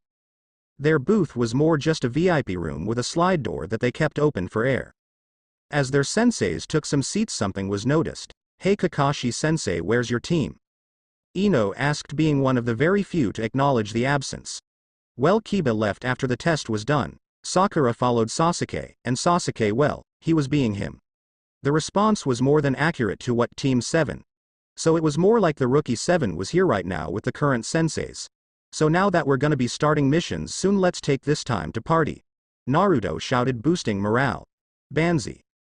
== 6 p.m. Konoha streets == as their party came to an end and they went their own ways, our favorite gang started walking back to their hotel. Oka-san, To-san, Hikari, I found the house. Naruto said, which made Erza look at him confused and Hikari pout. Really? When did you do this? She asked, although he just smiled. I sent out a few shadow clones. When they found it they reported to me. That and I had them look at the map we got back in chapter 2. Also Hikari, pay up. He said, holding his hand out. Waited as she put 1,000 ryo in his hand, mumbling under her breath. Traveling to the hotel where they stayed, they packed up all their things they had and took off to the Namikaze estate. Namikaze estate. They had arrived at the estate as the sun was setting. The front gate, a giant wall in front of them surrounding their compound, held by a seal. To open the seal, present the heir to the Flash and the Red Death. Stunned of such a seal, Hikari had examined the seal. Naruto, it's a blood seal, I think it needs your blood. She had said, looking at him, raising curiosity from the others. Son of the Flash, and your mother was called the Red Death for a reason. He looked at her questioningly. You knew my mom?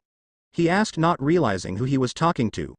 Naruto, I was sealed inside your mom before you, and now that I remember it, we actually spent a lot time together. He hugged her and bit his thumb to smear blood on the gate. It opened and a Flash appeared. Standing in front of them was the one and only Konoha's yellow Flash and previous Hokage, the 4th Hokage Minato Namikaze. Hello there. If you're watching this, then that means unfortunately I have passed on. It also means that you're my son Naruto. I had anticipated this moment ever since your mother had been coming closer to her pregnancy. I was supposed to hold the seal that kept the Kyuubi at bay, but this means I didn't. I had a shadow clone come here to place this seal to keep others out. Naruto, either you found out about me yourself or you became a Chunin. In these events, Sarutobi, or the current Hokage, is supposed to give you everything about me and your mother.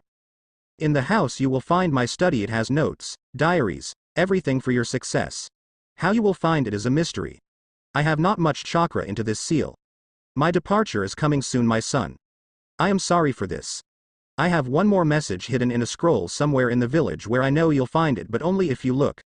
My son, I pass on to you my knowledge. Use it in your journey. I love you. End transmission. The image faded out and Naruto was in shock and landed on his knees. Face full of tears, holding him was Erza and Hikari, and Jelil was on one knee and picked his son's head up. Naruto, don't worry, we'll find the note.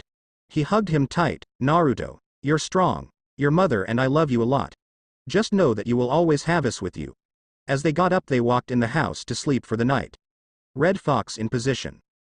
Ice Queen in position. Scarlet Fairy in position. Pale Flower in position. Target is 15 meters away. Scorpion in position. Fishcake in position. Damn it, Hikari.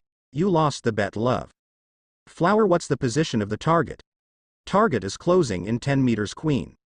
In the middle of a forest clearing, a small black cat with a ribbon on its ear was attracted to a fish sitting right on the ground. It started to partake and said meal, enjoying the small random fish, but couldn't shake that something was fishy. A.N. Kill me later. Target is on sight. Now. Team 8 jumped surrounding the cat, jumping in the air to avoid capture. It was caught off guard when Naruto came out from the tree and tackled it. He held the cat in his arms before backing his face up to avoid getting his face sliced in two. This is the cat, all right. Red ribbon on its ear and tries to rip your face off. Naruto said, annoyed by its attempt at trying to scratch him. Kurenai sighed. All right, then let's go back to the Hokage and report a success. The Hokage Tower. Hokage's office. Oh, thank goodness you returned my beloved Tora to me. Tora, never run off again. Mommy was worried about you, said the fire daimyo's wife, who was currently squeezing the cat. Suffer, was the thought of a certain blonde ninja. The Hokage looked down at his mission scrolls while Iruka was there collecting the returns.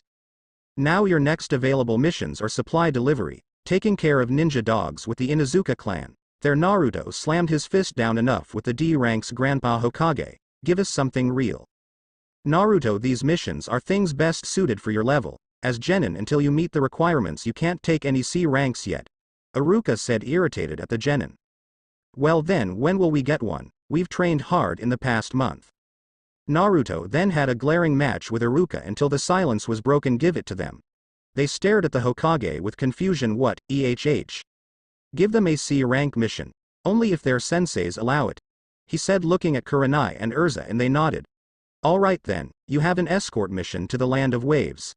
The bridge builder Tizuna wants you to bring him back to the Land of Waves and wants you to guard him on the bridge. A man stumbled in who appeared to be partly drunk and looked at them. This is my team? They look like they couldn't get out of a wet paper bag. And who's the blondie with the grin on his face? Are you sure he's a ninja? Konoha West Gate 1 hour later. No, for the 10th time. You cannot beat up the bridge builder. This is not what our mission is. We need to help him finish his bridge. Naruto, Erza said as she walked beside him with Hikari to the West Gate. The trio had to go back to their estate to gear up. It turns out that Jelil also had a C rank mission to go on, so they all left on their own time. Naruto, wearing his signature 9 trench coat with a backpack, a few scrolls, and his sword he got from Hikari. Hikari was dressed in a full red and black Anbu outfit with another sword on her back and carried a few scrolls with her.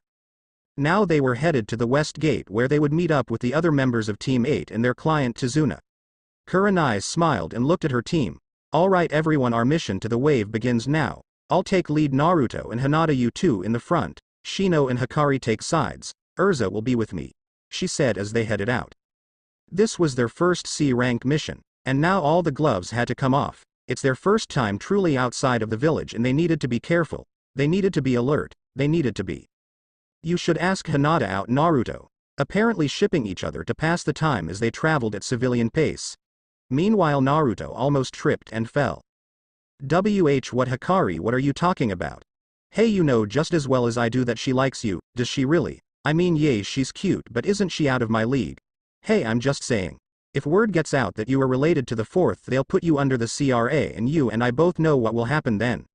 Naruto then shivered. He knew it weighed a well. Fangirls. Well, when we stop for a break, ask her out. Alright? Got it. Close to Wave Country border. We'll be coming up soon to the border of Wave. There should be a boat we can cross in. Tizuna said as they continued down their path. They eventually passed a puddle, but that was something that tipped Kurenai off. It hasn't rained in days though. How could there shit? She turned around to see two mist nin with slashes on their headbands coming full speed at Tizuna. They had two metal gauntlets with a chain. Immobilize and eliminate. Protect the builder. Naruto and Hinata stepped in front of the builder and Hikari rushed at the two, unsheathing her sword going after their chain, but once she thought she has it pinned, she was wrong, it detached. However, they had to split and into their plan B. They went to flank them on the sides of their formation. Die. Hinata activated her Byakugan and took the gentle fist stance. 8 trigrams 64 palm guard. He was caught in her trap. With speed she drew up her protective barrier and the Chunin had all his tenketsu sealed and the man was blown back and was knocked back into a tree, effectively knocking him out.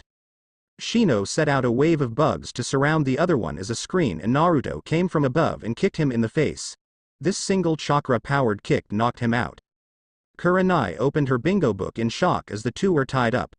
Tizuna, those were the demon brothers. They're 2B rank Chunin Nukanen. Tell me now, why were they after you? Your mission report said that we would only have bandits. He was taken back under the KI that was sent his way. Look, I can explain. My village, we used to be happy and wonderful town, but then a man by the name of Gado came in and drained us dry. He closed all of our ports and monopolized on our town. We have no food, no money. So I started to building a bridge, that way his shipping service won't be needed, but I knew this was directly defying him and would no doubt put a price out for my head. So I said lied to lower the cost of the mission. She sighed. I'm afraid we'll have to turn back. This is now considered an A-rank mission. Sensei, wait. You saw how we handled the trouble with the demon brothers. Right now we can take them with us to learn what we can. After that we can send them to the Hokage. Naruto said confidently, hoping he could convince her. Naruto, this mission is out of our league now. We just took on 2 Chunin and 1. Is it really out of our league? Erza was about to add but couldn't fight with that logic. Kurenai sighed. He did have a point there. If it was that hard they wouldn't do what they just did. Also, things like this happen as a ninja, so they might just have to get used to it. Who thinks we should continue the mission? The rest of Team 8 raised their hands. Alright, Tizuna, you have a place we can stay in, Wave, right? He nodded at my house, it's not too far after we cross. Let's wake these two up, see what we can get from them and continue. 2 hours later, after taking a break to eat and waking up Gozu and Maizu the demon brothers, they found out that Gado hired quite a lot of people. He also has a compound off from the wave but close enough to travel fast. Among them was Zabuza Momochi. They said they left wave with him to assist in taking out the 4th Mizukage who started the civil war on bloodlines. In their team, Naruto and Hikari showed the most disgust. Erza looked at Naruto, who was showing signs of deep thought, before he nodded off to Hikari. Here it came, Naruto's special ability. Alright then, here, give me a minute. He opened up a scroll and wrote into it, before closing it back up and walking towards them, whispering, "Don't let go of this scroll or I can't promise anything, treat it like your life." They nodded and looked at him. Summoning jutsu, a fox the side of a small horse with 3 tails appeared in front of them, shocking everyone save Hikari and Erza. "Naruto-sama, how may I help you?" "Take these two to the Hokage and give him this scroll. Don't forget you can't be seen inside the village, only by the Hokage." Passing off another scroll, he held it out for the summon that took it in its mouth and picked up the two before running off to the hidden leaf. "Alright, let's go," he said as he got back in formation with the others, giving them quite the shock as they continued on. "Naruto, what was that summon from earlier? I've never seen anything like it," she asked as they walked onto the wave. "It's a special summoning contract. I can't tell you much about, sorry, Kurenai-sensei." "It couldn't be a contract for it, could it?" Crossing into wave. "Wow, this place is huge," Naruto said, wide-eyed. "Yes, but we also have to keep quiet, so we're not detected." As they reached halfway, they turned off the motor and continued by paddle to shore. "This is as far as I can take you. Good luck, Tazuna." Tazuna replied to the man with a simple nod before they started walking off.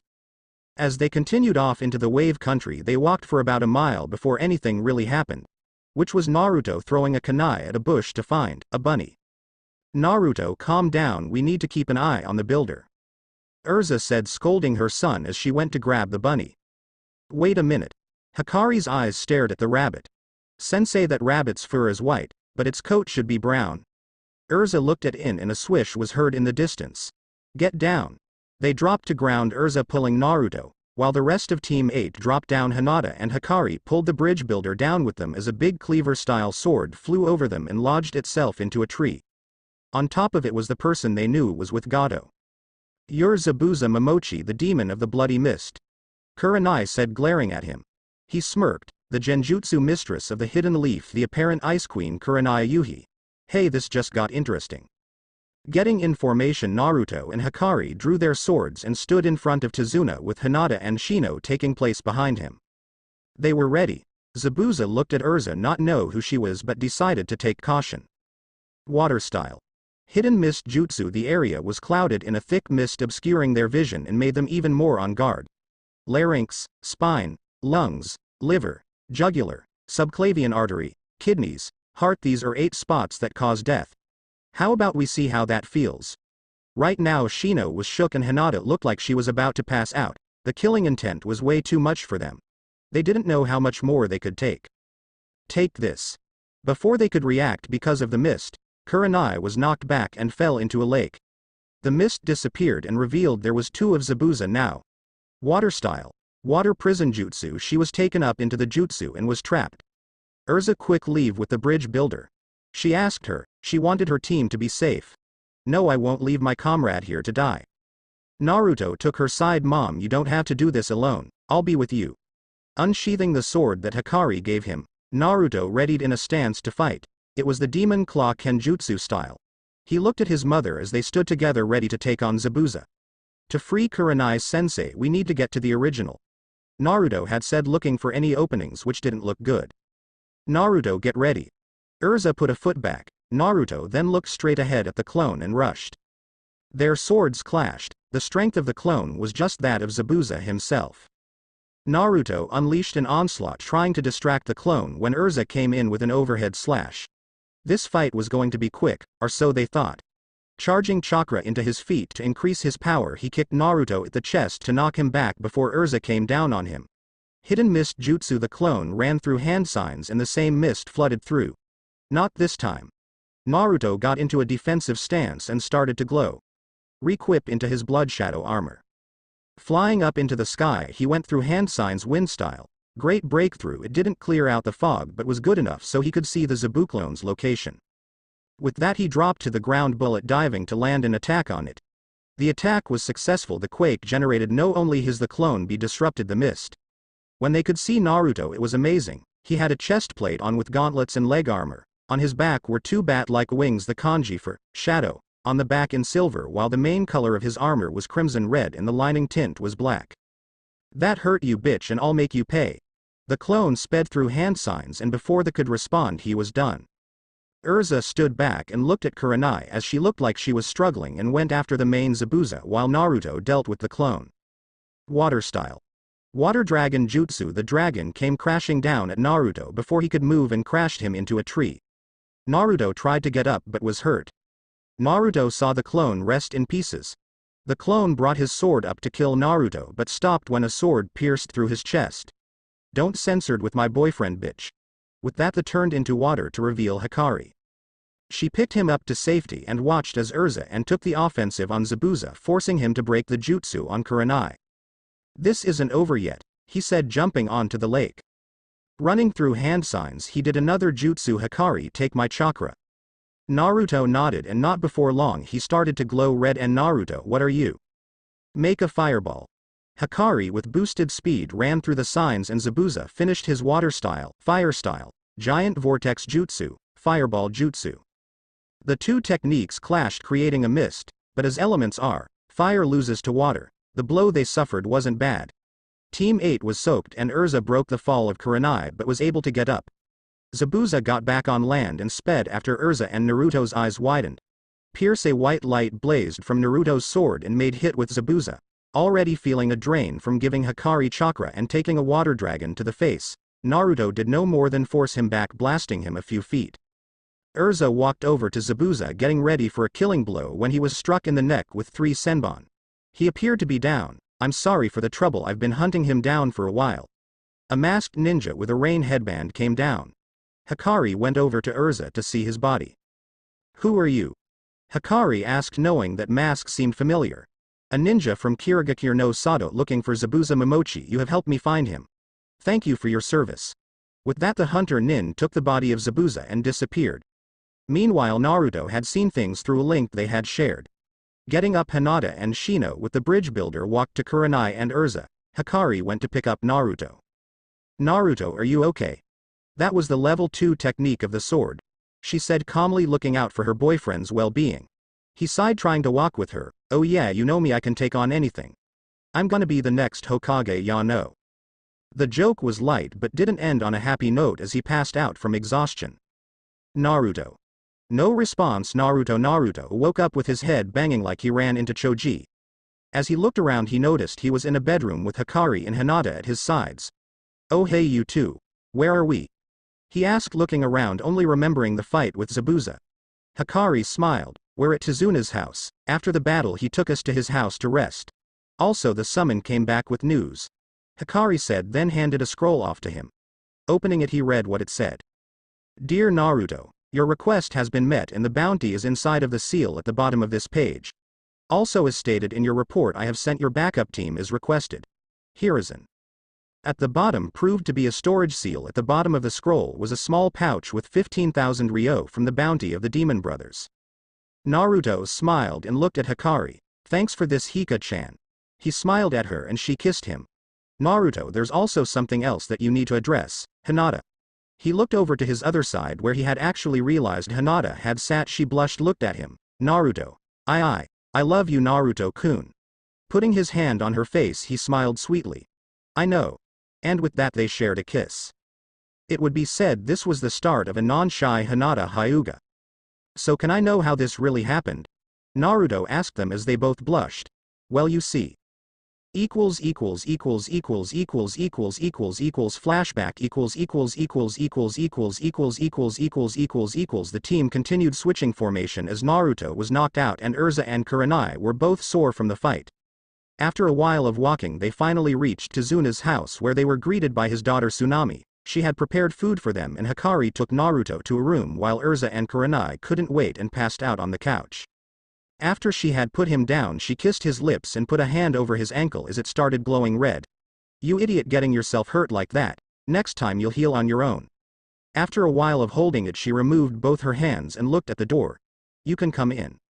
Opening the door revealed to be Hinata as she looked at them, blushing. Hey Hinata-chan, you came to check on Naruto, she said, smiling. Why yes I did.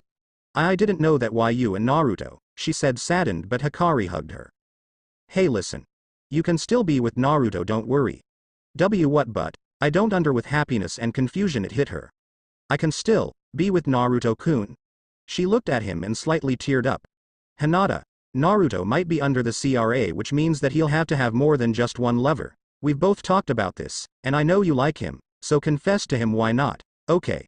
She smiled, and looked at Hinata as she blushed and nodded.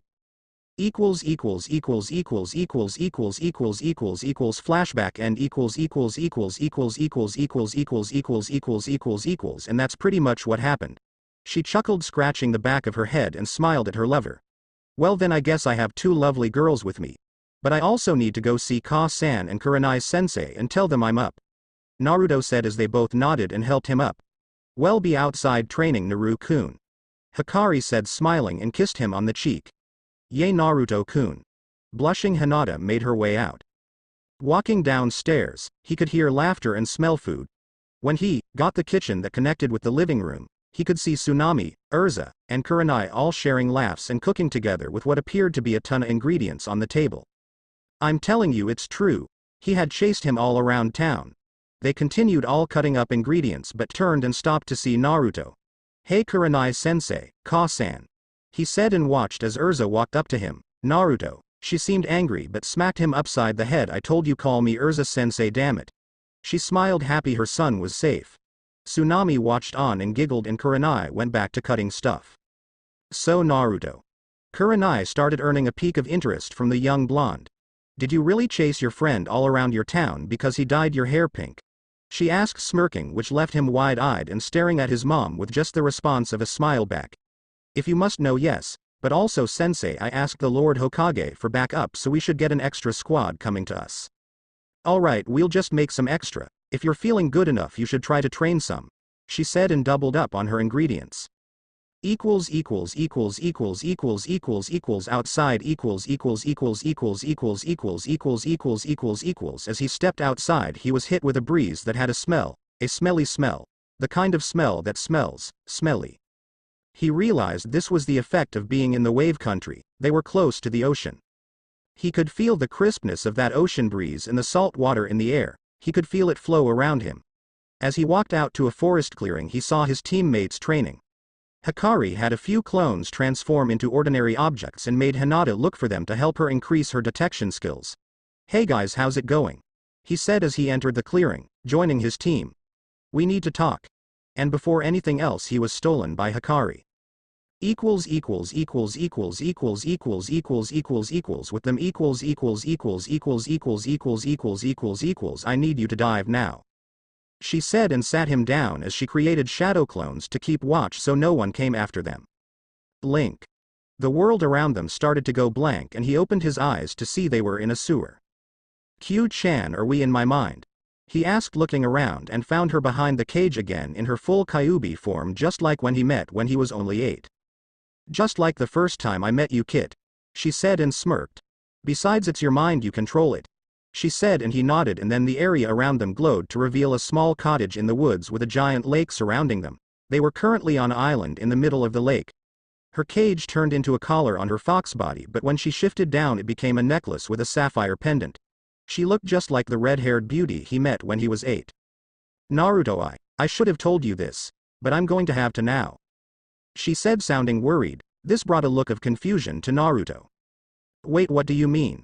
She sighed. Naruto, I knew it was a rumor and I didn't think it could actually happen, but you may or may not be transforming. He looked at her confused and didn't know what was going. What do you mean transforming? He asked as he tilted his head, looking her, and she sighed. When a demon finds a mate, if human, they have a chance of turning into a Hanyu. That's happening to you right now, and by the next full moon you should be transforming. The most that may happen should be fox ears and a tail. Should you tap into my chakra, though, you'll see a small power boost. And Nani. He had shock. This is either really awesome or really bad. So what will it start with? He asked so he could keep it a secret. Well, because I'm still technically a part of the seal, you'll get my Keke Genkai the Shizenganor, Nature Eye. Closing her eyes, she charged chakra to them and opened them to reveal what it looked like. The whites of her eyes had gone black and the iris and pupil changed to reveal a single dot with 8 points out of it. This will grant you 3 things: the ability to sense oncoming danger, and attacks much like the Sharingan but with the sense of the Byakugan. The next stage grants you the ability to use jutsu apart from your nature, but you can only control one at a time, and this way of using it requires slightly more chakra. She closed her eyes and the pattern went from white to red. Green for wind, blue for water, purple for lightning, red for fire, and brown for earth. She said before turning it off, and looked at him. Then there is one more stage, but I haven't reached it, so I only know the surface of it. She said, looking at him with doubtful eyes. It's said to let you be able to control other nature elements, bloodline elements, like ice and wood. Naruto's eyes widened. Awesome. When do I get it, huh? When? She smacked him in the back of the head. Baka. You need to train, there are no shortcuts to power. Rubbing his head, he sighed, then smiled. Well, then I'll just train twice as hard. She smirked at him and kissed him on the lips. There was a reason I fell in love with you. They woke up back in the clearing, and saw the clones still there guarding their bodies before bowing off to them and dispelling themselves. Well, now that we're back in the real world, we should catch up with the team, she said as she walked out the clearing with Naruto in tow. Tizuna's house As they walked back inside, Naruto saw that the whole table of food was set for lunch that night and there were quite a lot of chairs. Wow, that's a lot. Hikari said as she walked in, and Tsunami smiled. Well, Erza-san told me that we were going to be having more guests, so I decided to use the time to make more food. Hikari nodded off to that and Naruto sat down next to Hinata, who was giving a smile to which made Erza take on a questioning look while Kurenai had a sigh of relief. So as far as we know, the bridge will be finished in a few more days. Until then we need to protect Tizuna until he's done, Erza said, and then was followed up on by Kurenai. After that fight with Zabuza, it's apparent the hunter ninja we encountered was working with him. Team 8's eyes widened. Sensei, how can that be? We saw him kill Zabuza. Hinata asked, slightly fearful, and she sighed. Well, yes, but the tool used for killing was a senbon, and unless actually targeting a kill spot, then senbon won't actually kill. Senbon are generally used for acupuncture. To say they were surprised might have just been an understatement. Because of this, it is apparent we will be training now in blocks. Naruto, Hikari, and Erza will watch over Tizuna in Block 1 and Hinata, Shino and I will train in Block 2. We'll rotate every 2 hours with the current watch group waiting with Tizuna until they can switch out, she said, and gained a nod from her team. She was about to continue speaking, but then rustling was heard at the door. Silence was heard and they all armed themselves ready at the door, until another round of knocking was heard. This is Kakashi Hatake from the village hidden in the leaf with reinforcements. They sighed and Kurenai went to go open the door. When she did, it reveal exactly that. Kakashi along with Team 7, also known as Kiba Inuzuka, Sakura the Banshee Haruno, and Sasuke the Avenger Uchiha. Naruto and Hikari sighed. This was going to be a long mission. Lunchtime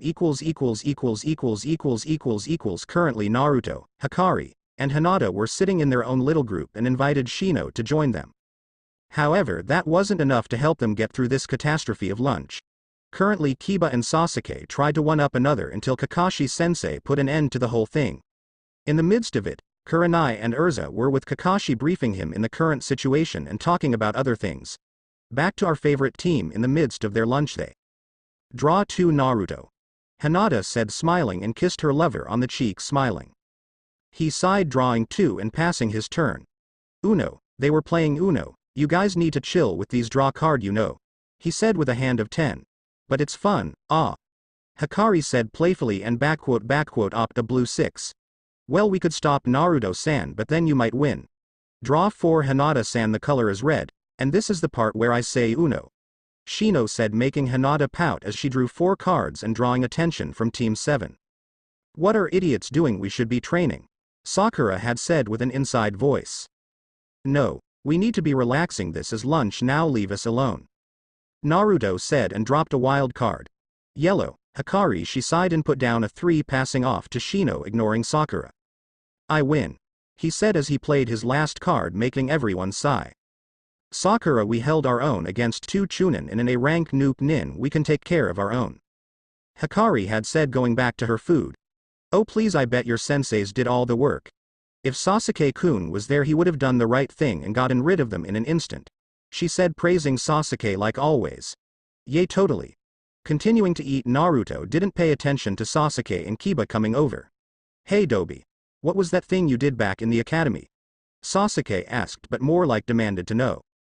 It was an ability that only me, Hikari, and my parents know. Don't ask, we won't teach you.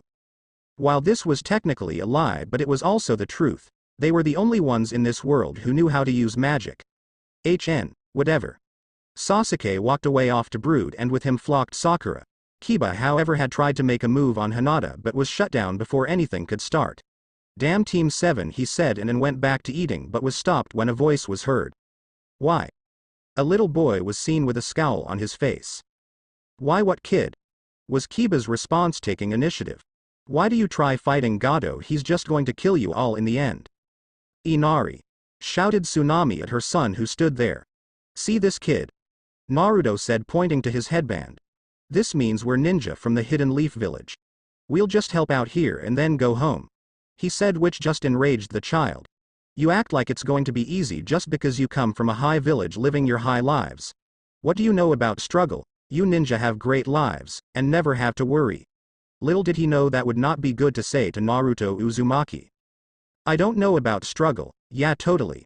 Naruto said, and the temperature dropped. Hikari tried to stop him from continuing, but she was too late. Naruto had began moving toward Inari. You know something, kid? You're right, I don't know anything about struggle. I wish I did. So you're right, I don't know what it's like to struggle. You have a family, a house, clothes, food, and a bed. If that's what it's like struggle, then sign me up. I found out when I was 4 the red light district was the safest place to be. I was given cardboard boxes to sleep in, food not nearly as expired as other dumpsters in the village. I was able to wash my only pair of clothes because I was given used blankets to keep warm while I did, and I wasn't attacked as much by mobs and more. The attacks still happened, but at least they didn't get too bad. Naruto's ki had spiked, and he had the whole room shook. I don't know how it is to struggle, and you're right. But I wish I did, because struggling must be so much better than my life. Walking past him, he headed out the door. I'm off to train. Closing the door behind him, leaving the whole room shocked. Inari was shook. Was that really his life? Erza sensei or his mom? Is that stuff all true? Hinata asked, scared and afraid for him. She sighed. Unfortunately, yes, it is. When I had adopted Naruto, I had just saved him from being attacked by a mob. He was only 5 at the time. She said with a few tears in her eyes. The rest of them had shocked expressions save for Hikari, Kakashi, and Sasuke. While the others showed shock and surprise, Hikari and Kakashi had known of this. Kakashi being the Anbu detail on Naruto before, and Hikari, well, she took it harder knowing she was the reason for his torment. Erza sensei, why would anyone do this? Hinata said in tears of what she had heard. I can answer that. Kakashi said, sighing. Naruto took a burden that only he may tell us when he's ready and well. That's as much as I'm legally allowed to say. This left many questions for them as what could be the reason of this. Even to them it was wonder. Ka-san, I'm going after Naruto. Hikari said, looking at Erza, and nodded.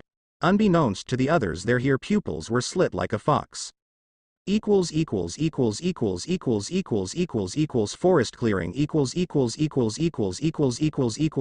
laying in a now new forest clearing was Naruto, who was passed out after using most of his rage. He found himself exhausted and now sleeping in the forest clearing. Inside his mindscape, however, he was currently continuing his training and noticed Hikari had joined him. What are you doing here? He asked, confused as to how she joined him inside the seal. However, his answer was a slap to the face with an explosive tag. Son of a bitch, right after it exploded and he was rocketed into the lake of his mindscape. That's what you get. She shouted from the shore as he flew back in via the blood shadow armor. Alright, I'm sorry, okay.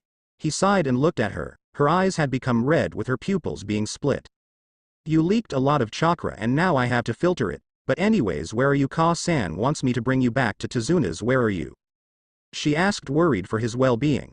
I'll be honest, I forgot. I just remember destroying a lot of trees and then passing out. He said, rubbing the back of his head sheepishly. Baka, just get back here, okay? She said, frustrated. All right. As he began to fade to her and his world started watering down. What's going on? He asked her as he didn't understand what was happening. Someone from the outside is waking you up. As his world disappeared from around him, he woke up in the forest clearing. Hey, you shouldn't sleep here, you'll catch a cold. When he opened his eyes, he saw a girl with long black hair in front of him. Wow, she's pretty. Oh yay, sorry. Thanks for waking me. He said, sitting up. I'm Naruto, Naruto Uzumaki. He said, smiling at her. Nice to meet you, Naruto-san. I'm Haku. May I ask what you were doing out here? She asked, tilting her head to the side. Oh, just training, blowing off some frustration. He said, trying not to blush. Her eyes widened. He did all of this alone. I better alert Zabuza-sama. Wow, you must be really strong. He chuckled. I'm not that strong. He answered modestly. He was telling the truth mostly. Naruto then stopped and came to a question. Hey, I have a question, miss. Why are you out here all alone? He asked, and she looked down. Well, you see, I have a friend who's hurting and I'm picking some herbs to make medicine.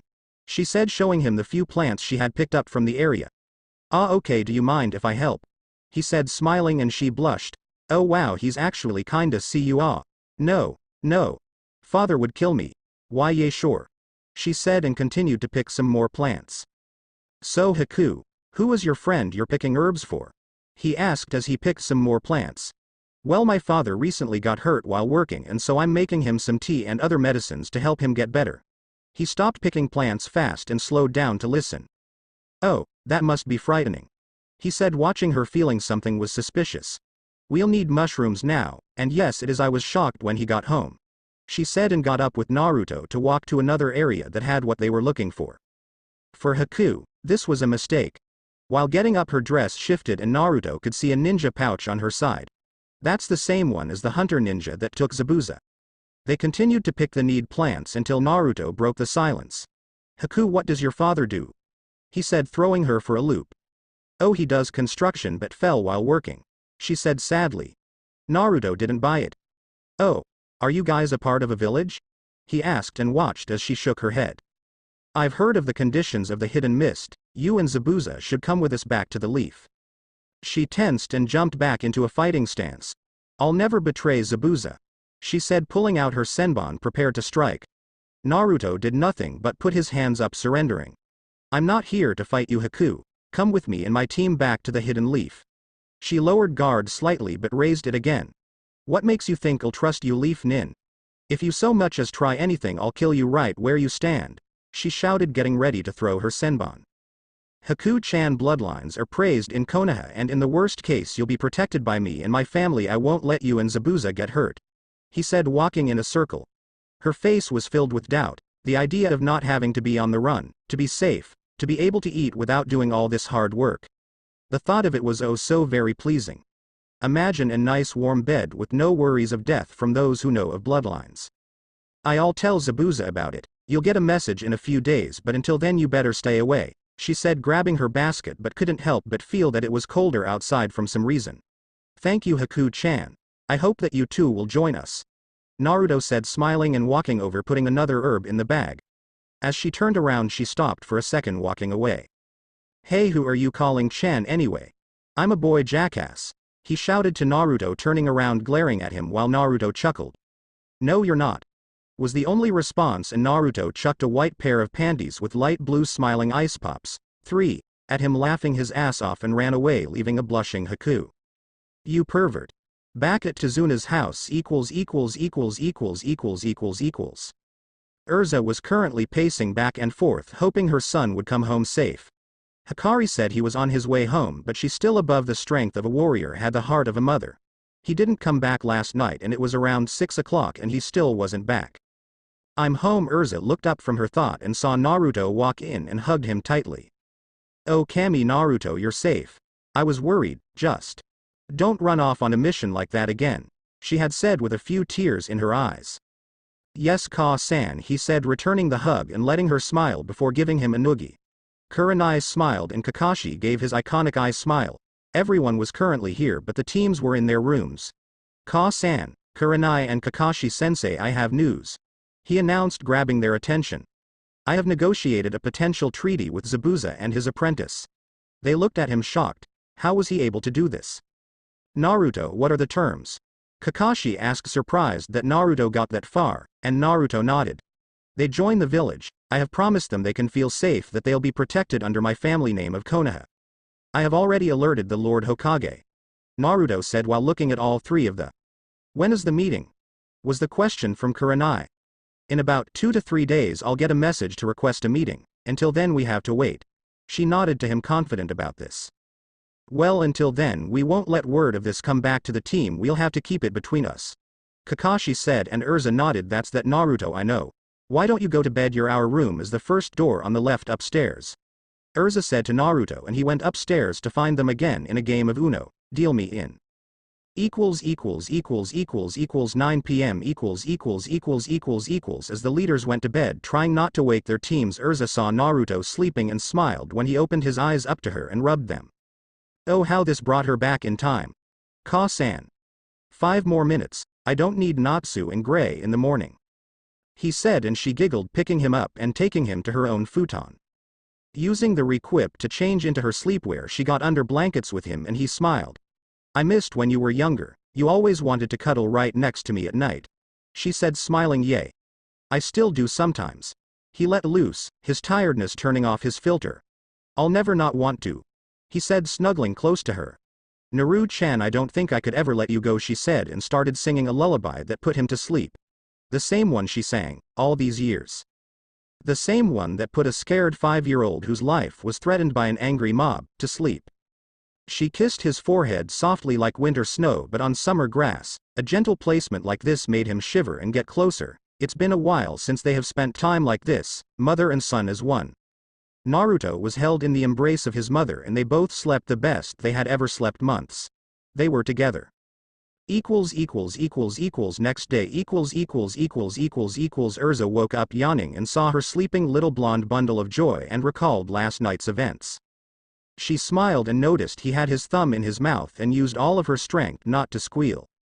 Taking this chance, she grabbed a camera requip and snapped a picture, but then noticed 2 little fox ears on his head. She promptly died from acute poisoning. Get it? Acute poisoning. She smiled and took one more picture of him and then realized his fox ears. Looking around, she saw they were alone. Naruto, wake up. Wake up, she said, and he awoke, jolting. It was Natsu. He shouted and blinked. Huh. What is it? He said, wagging his tail like it was nothing. Erza watched in surprise. What? He took a minute to realize what was going on and noticed the tail waving behind him and jumped in shock. Speeding through hand signs, he summoned a small blue fox. Hiya, Naruto. What can I do for you? The small kid asked. Kaori, get Hikari here as fast as possible, go, he said, and the small fox poofed out. Training with teams 7 and 8 Since it was early, both teams were instructed to train since Tazuna didn't leave until 10 o'clock. Kurenai had her team do some sparring, and after a while Kakashi showed his face.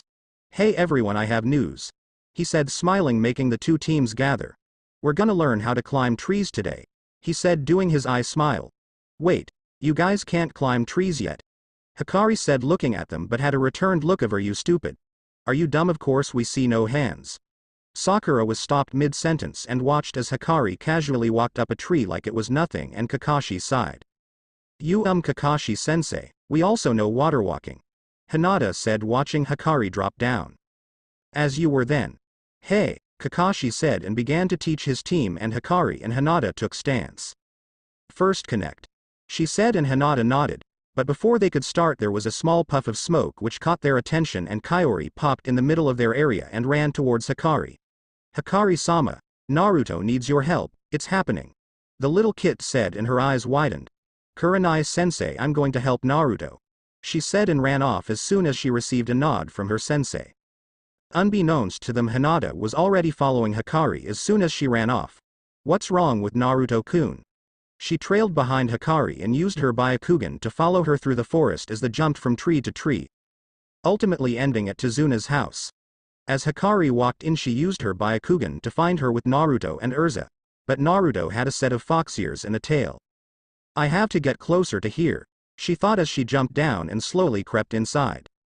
She was finally able to hear them. Naruto, first you need to control my chakra. Demon chakra isn't like your normal chakra, it's a lot different. She said as she sat cross-legged in front of him and watched as concentrated and Ninetales came out along with her 2 ears. I haven't done this outside of the seal before. I also can't believe how lucky we are that Tsunami took Inari into 2. Shopping ex machina. She said and made tiger hand sign. Naruto, think about not having the ears and tail. She said as Naruto nodded and held position cross-legged as well, and the ears just went away. In the meanwhile a red aura appeared around him and flowed into Hikari.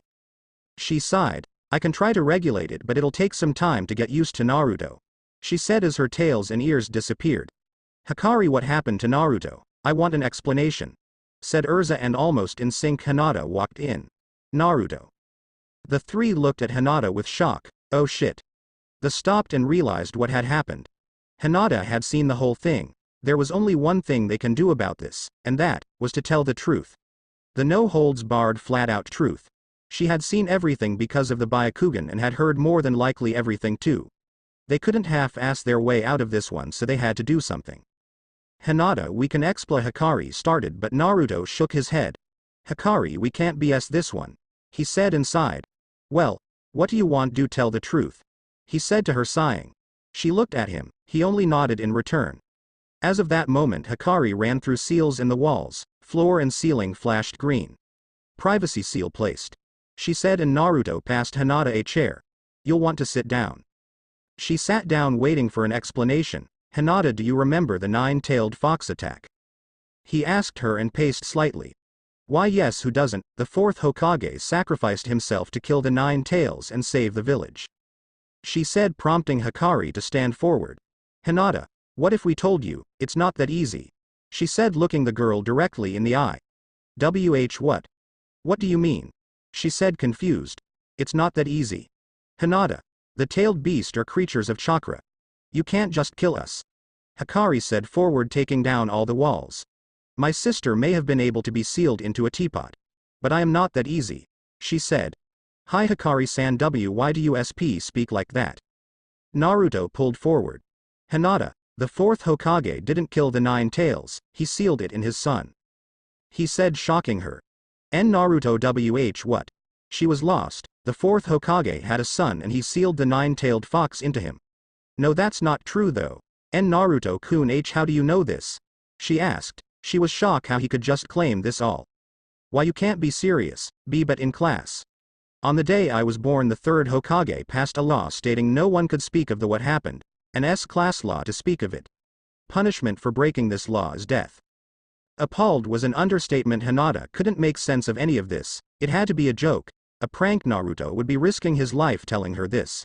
It can't be real. No. Naruto, how? Because I am the son of the 4th Hokage Minato Namikaze and his wife Kushina Uzumaki. Hikari lies within my seal. Her eyes went wide and her heart started beating really fast. What? And Naruto, what are you? I am the Jinchuriku of Kyuubi no Kitsune. From that moment Hinata passed out from shock. Later waking up slowly, Hinata felt her head pounding from earlier. She could barely remember what had happened. And Naruto-kun, everything started flashing back to her. What's going on? The tailed beast can't be killed. I'm the container of the 9-tailed fox. Ah. She woke up breathing heavy and in no time she was looked over by Naruto. Hinata, are you okay? He asked, looking at her as she tried to pace her breathing. Naruto-kun, she said, blushing heavily as he looked at her worriedly. Yes, Hinata-chan.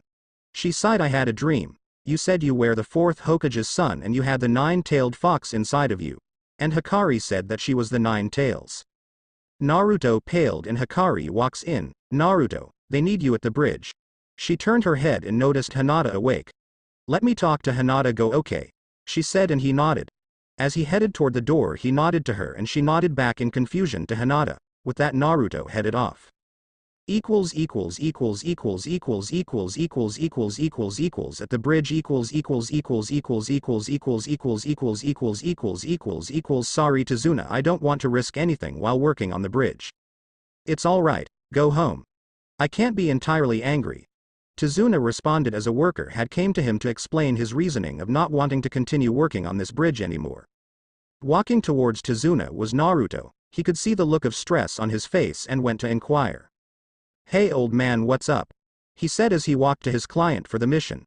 "Oh Naruto, it's you." He sighed and looked around. "My men have been quitting in fear of their lives, and while I can't entirely blame them for wanting to leave, but I end up getting screwed more and more." He explained and saw few creative building materials over by a lift. "It might take longer for me to finish, but I could use all the help I can get," Tazuna explained, stressed from not having much to work with. "I think I have just the thing for you old man." Shadow clone jutsu, crossing his fingers making his signature hand sign. 40 clones popped up. "Everyone split yourselves into 4 equal groups and transform into red, blue, green, and yellow." One by one they started following. "So you have your workforce, now what do we do old man?" Naruto said, smirking, and left Tazuna dumbfounded, but he quickly regained his thoughts and smiled at him. "You're one surprising kid." Tazuna's house. After the workday had slowly come to an end, they managed to make up for their loss of manpower on the bridge. As Team 7, Tazuna, and Team 8 minus Hinata and entered his house, opened the door to a pissed as hell Hinata with activated Byakugan and a Hikari who let out an aura of rage.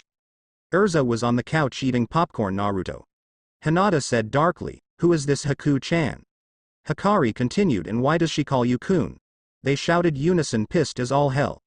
"And now let me explain ladies, I save it. She left you a note," Hikari said and passed a scroll to him. "My dearest, Naruto-kun. Thank you for this opportunity for me to join you and your family in the village. Please meet me and my acquaintance at the Boar's Cap Inn. We want to meet you tonight or tomorrow, we have but 3 days left. Please hurry." Haku. He blinked twice. "Well, you see," he chuckled lightly, rubbing the back of his head. However, in the midst of this, Kurenai joined Erza on the couch sharing the popcorn. "It's not what you think," he said, brushing it off, and Hinata glared. "My dearest, Naruto-kun. With a comma after dearest," she shouted and glared at him. He sighed and looked at them. "Fine." He looked started at Hikari, then her eyes widened, following he whispered in Hinata's ear and they nodded. "You're not off the hook, Uzumaki," Hikari said, glaring. Naruto sighed as they walked outside, yet he wasn't ready when he heard a tree fall. "Well then, Kurenai-sensei, Ka-san, Kakashi-sensei. It seems it's the message we were waiting for," he said, and their eyes widened. Later, Erza said and the others nodded. "Kakashi-sensei, what message is it?" Sakura asked, but Kakashi waved her off. A message for the Jonin," he said, and she face faulted. "Then why does Naruto get to know about it?" She said, breaking the eardrums of most. "Because it directly concerns him and it follows a request directly from the Hokage," Erza said, standing up. "I'll see you outside, Kurenai," Erza said, and dismissed them as she headed outside. Kakashi did the same in trade and let his squad relax for the night. "Now then, to business shall we?" He walked outside and joined Erza, followed by Kurenai and Naruto. Yet with them was someone peeking in on them, listening. After Naruto got outside, he put his hand on the ground and engulfed the group in a magic circle. Ring of silence. Another magic circle appeared overhead but disappeared right after. However, to them they could still see both. "We can only hear each other while inside the ring. Once you step out, you can't step in," he said, and Kakashi and Kurenai nodded. Haku said, "We only have 3 days left. I'm assuming on the last day Gato is coming to wave. Since we know where they are, I suggest Ka-san comes in after I meet with Haku. Kurenai-sensei could use a genjutsu for a screen and Kakashi support?" Naruto said in a serious tone, getting confirmation from them. "Naruto, how do we know this isn't a trap?" Kunai asked, and Naruto looked at her. "I don't know, but if it is, then a genjutsu could get us out quick," he said, and she nodded. "Let's gear up and move out in 30 minutes. Kakashi said, and they nodded. One by one they walked in and got ready, fueling themselves. However, their watcher couldn't get anything off of them and sighed right before they fell to the ground, knocked out. The current team of 4 currently at a clearing outside the Boar's Cap Inn. Kurenai and Kakashi sat in position while Naruto and Erza got down to the gates and walked in. Sitting at a bar, they saw Haku and the demon swordsman of the Bloody Mist. She got up and greeted them ahead of Zabuza. "Welcome. Thank you for coming, Naruto-san. I see you brought your captain with you," she said, and Erza nodded. "We came to accept the terms to your truce," Erza had said, and Naruto nodded. This left Haku with a frustrated sigh. As I would like to do that right now, we may have to take a few minutes before going to do this as someone had one shot too many. Bam! With that they all turned around to see Zabuza fall out his chair to a woman with blonde hair being followed out with a woman holding a pig. You're drunk again too, San. She sighed, walking to him with annoyance. I shouldn't help you, but unfortunately I must. Pulling out a senbon, she dipped it in an orange liquid and shot 3 into his chest. He slowly sobered up but ended up passing out as a result. The blinked and watched as she walked over. It drains toxins from his body almost like an antidote. I just hit him where the alcohol would affect him the most and used these to drain it from his body. The only drawback is a very big hangover after. She said, removing the senbon from his chest. So what now? Erza questioned Haku and she sighed. We wait. 20 minutes, 1 hangover and 3 remedies later. I hate the antidote, damn it. Zabuza was currently clutching his head with an ice pack as the hangover from drinking was coming about. It hurt like a bitch, but at least he was sober. So I guess it's business time, huh? Well, I want to know the full offer with catch. He demanded as he sat next to Haku, who kept straight face. Well, Naruto started and leaned back. The Hokage says he wants you to swear allegiance to Konoha. He also says you'll be taken out of the bingo book for joining Konoha. You will also end on probation. But that's all I know. However, he did say you won't be persecuted for Kiri. Zabuza thought about it and leaned forward. Why should I trust you? For all I know, it could be a trap. He said with a glare, making Erza tense. Naruto stiffened up a bit but didn't falter.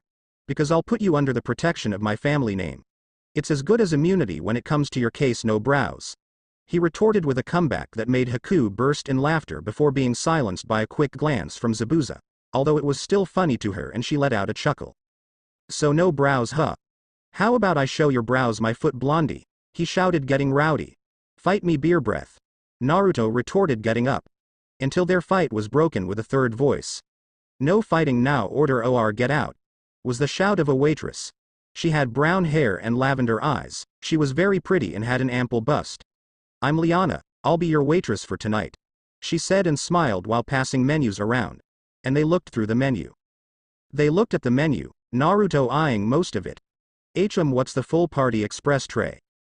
He asked as the others flipped through pages. Oh, why, it's just a little bit of everything. It has our best appetizers. You get dumplings, egg rolls, shrimp, spare ribs, 4 small bowls of rice and ramen, boneless spare ribs. We also have vegetarian options as well. It cost 1,000 ryo. She said in a cheerful tone. Naruto thought about it and looked at the others and thought of it. If we split it 4 ways, would that seem fair? They all nodded and proceeded to pull out money. As they put their money together, 1,000 was paid for drinks and their food. Then they went back to negotiations. Listen, brat, if you're really offering me protection from the bingo book, then I guess I can't fight that, and well, I want the best for Haku. We have 2 days before the assault. If anything happens, take care of her. He said, making Haku blush but also slightly fearful. Erza looked at him and nodded. Zabuza-san, my son, and I promise to take care of Haku no matter what. Her expression stayed firm, but she looked at Erza with hope in her eyes. But what we need to discuss is Gado's plan for the bridge. Erza said, looking at Zabuza. Well, what we know is talk, but knowing Gado, it's more than likely true. He's hiring another noob nin like myself and plans to kill me and Haku after we finish the job.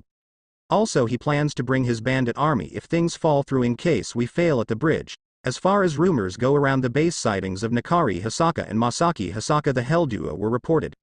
Haku had taken shock as she didn't know this. She looked over at him startled. When were you going to tell me this? She shouted at him and he sighed.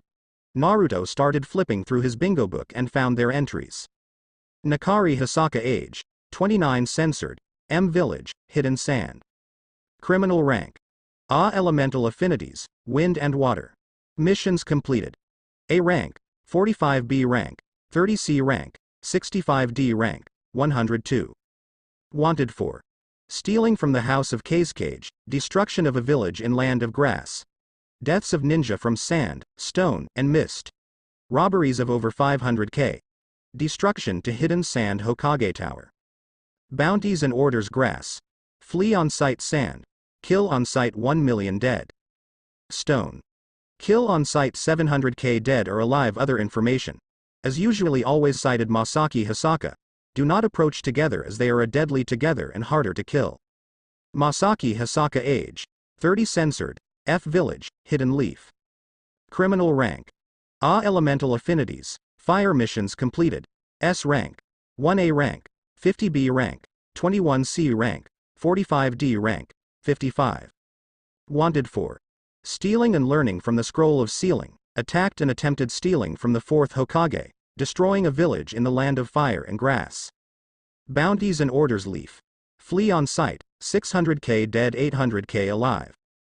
Grass. Flee on sight stone. Flee or kill on sight 1 million dead. Other information. As usually seen with Nakari Hisaka very skilled in seduction, espionage, and infiltration. If seen with Nakari Hisaka do not engage. Naruto was shook but tried to keep it together. Shit, she has an S rank, those are only given select Jonin in the Anbu Black Ops. This just got a lot harder than I thought. Zabuza, we need to get our attack plan together, if we don't we're more than screwed. He said and sighed. I think I have an idea. They turned to the entrance to see Kakashi and Kurenai walk in nonchalantly. Zabuza got up in shock. Sharingan no Kakashi, the copy ninja. What the hell are you doing here? Kakashi shot his famous eye smile. Well, in case things went south we had backup. He sighed and sat down. At this point he might as well take their offer. Maybe he could take on the woman and brat with Haku. But now it's a 4 versus 2 and with who he's fighting the odds don't seem good. They sat down at the booth and put a bingo book on the table. Erza stopped for a second. Her face. I've seen it somewhere. We separate them. They took on confusion. If their best fighting is when they're together, then we separate them from each other. Haku and Naruto, you two will fight with Hikari and Sasuke. Kiba, Sakura, Shino, and Hinata will protect the builder. Zabuza, Kurenai, Erza, and I will fight Nakari Hisaka. Your 4 will fight Masami. They looked at him and nodded Alary. Double doors busted open and the waitress came out with a card and tons of food, putting plates and platters on the table. She smiled. Enjoy. Itadakimasu. One giant meal later they were all groggy, had food, drinks, and fatigue. So, good. Haku moaned in delight before falling asleep. Alright, we'll come with you. But you better have us, we'll be at the bridge tomorrow. He said and sighed from exhaustion, starting to enter his food coma. I've got you. Just don't. Ata, thump, and promptly Naruto passed out, joining Haku in the realm of the sleeping. In 2 days at high noon we're supposed to fight. I expect to see the Hisaka Hell duo there. They nodded and Erza picked up Naruto, standing up. We'll be ready. She started to walk away and helped Kurenai stand and smacked Kakashi awake. I'm only doing this once, Kakashi, I'm tired as hell. She groaned with a slight headache and concentrated her magical energy to her feet. Teleport. To Zuna's living room. We can't torture him, we need him for info. And why should I listen to you? Because our senseis left me in charge. This was the current situation of Hikari, who was fighting Team 7 for what to do with a hostage. At that moment they were answered with a magic circle on the floor, creating a white sphere. As it started to fade it showed their senseis and Naruto, who was now awake. Sorry that took so long, we got lost. Erza said, scratching the back of her head. You used a teleport spell. Naruto said, looking at her and shaking his head. We have a hostage. He tried breaking in and going after Inari and Tsunami. Hikari said and showed them the tied-up bandit. Kakashi looked on and removed the man's mouth gag. He must work for Gato. Staring at him directly in the eyes he glared. What do you know of Gato recruiting Nakari and Masaki Hisaka? The man didn't budge but just grunted. I won't tell you shit, was his response, and Hikari smiled. Oh really? Sensei permission to interrogate, he said, smiling, and Erza nodded. Hold on Hikari, maybe I can. Kurenai started but Erza stopped her. Trust me, just watch. She took him to a room and closed the door behind her. A few moments later she brought him out and he was knocked out. She sighed. They were there. He was supposed to guard their room and Gato sent him out to get Inari and Tsunami as insurance. He also plans to betray them with a bandit army. She said and looked at them. When is this supposed to happen? Erza asked, hoping not much would change. 2 days, high noon the first to attack. Sometime after they'll come here. They sighed and started to head to their rooms. Hikari sent him to somewhere random in the woods. She nodded and summoned a fox to take him away. They all started to go to sleep, but unknown to them they had forces unknown to them at work. Gato's base location unknown. A woman with auburn red hair was currently looking at a photo, shedding tears as she held onto it. A man with brown hair sat next to her. You miss him? He asked and she nodded. One day, don't worry. He said and kissed her cheek. Hey, you two, there's a change of plans. A short stub of a man with a pointy nose, a cane, and black glasses came in. This man was Gato of Gato's shipping company. What is it, Gato? The man from before asked, annoyed by the interruption. We need to move everything a day ahead, so go to the bridge tomorrow. They nodded and he left. The woman looked at the picture and sighed. One day. The next day, currently teams 7 and 8 along with Tazuna were heading to the bridge. On their way in the forest they met Haku and Zabuza. While the leaders and Naruto were ready, their teams were and got ready to fight. Hold on, we're with you. Zabuza said and Hikari glared. You tried to kill Naruto and our senseis, what about me? Tazuna said but was dismissed. He is with us. Kakashi said and stepped in the middle. The other night we made an arrangement with approval by the Hokage. They set down their weapons but were ready to fight. They continued heading to the bridge, but as they got there they noticed Ash. A worked was on the ground coughing and they ran to him. Fire, hell, he said and passed out. Their eyes widened to those who were aware. Sakura, Shino, Hinata, Kiba, protect the builder. Kakashi and Kurenai shouted and they got around and Sasuke looked at his sensei with confusion. Naruto could see them walking from ahead and as they walked closer. We'll be taking the bridge builder's life. A man's voice said and it was then revealed. The Hisaka Hell duo. The woman looked at who was there and saw Erza. Titania, Erza, what are you doing here? She shouted and Erza was taken back. No one except Naruto, Hikari, and Jelil knew her as Titania. Erza instantly knew one thing, this woman wasn't from this world. A woman with pink hair had finished her trip and walked through the kingdom. This is Fury, home of Fairy Tail. I hope my new life could start here. As she walked throughout the city she noticed something. What are you gonna do about it, Pinky? A boy with brown hair who appeared to be older with 2 other kids were bullying a small boy with pink. I'm not afraid to fight you. I'm from Fairy Tail, one of the strongest guilds there is. He shouted and glared at the leader before running and punching him in the stomach. He wasn't ready for his friends to grab him. I'm gonna beat you to a pulp for that. The leader said, angry, holding his stomach. As he approached him a whistle was heard. Leave him alone. The woman stood at the end of the alley and glared at the 3 older children. Mind your own business, lady. He shouted at her, going back to the child. Boss, that might be his mom, look at the hair. One of the others had pointed out. They did have the same hair.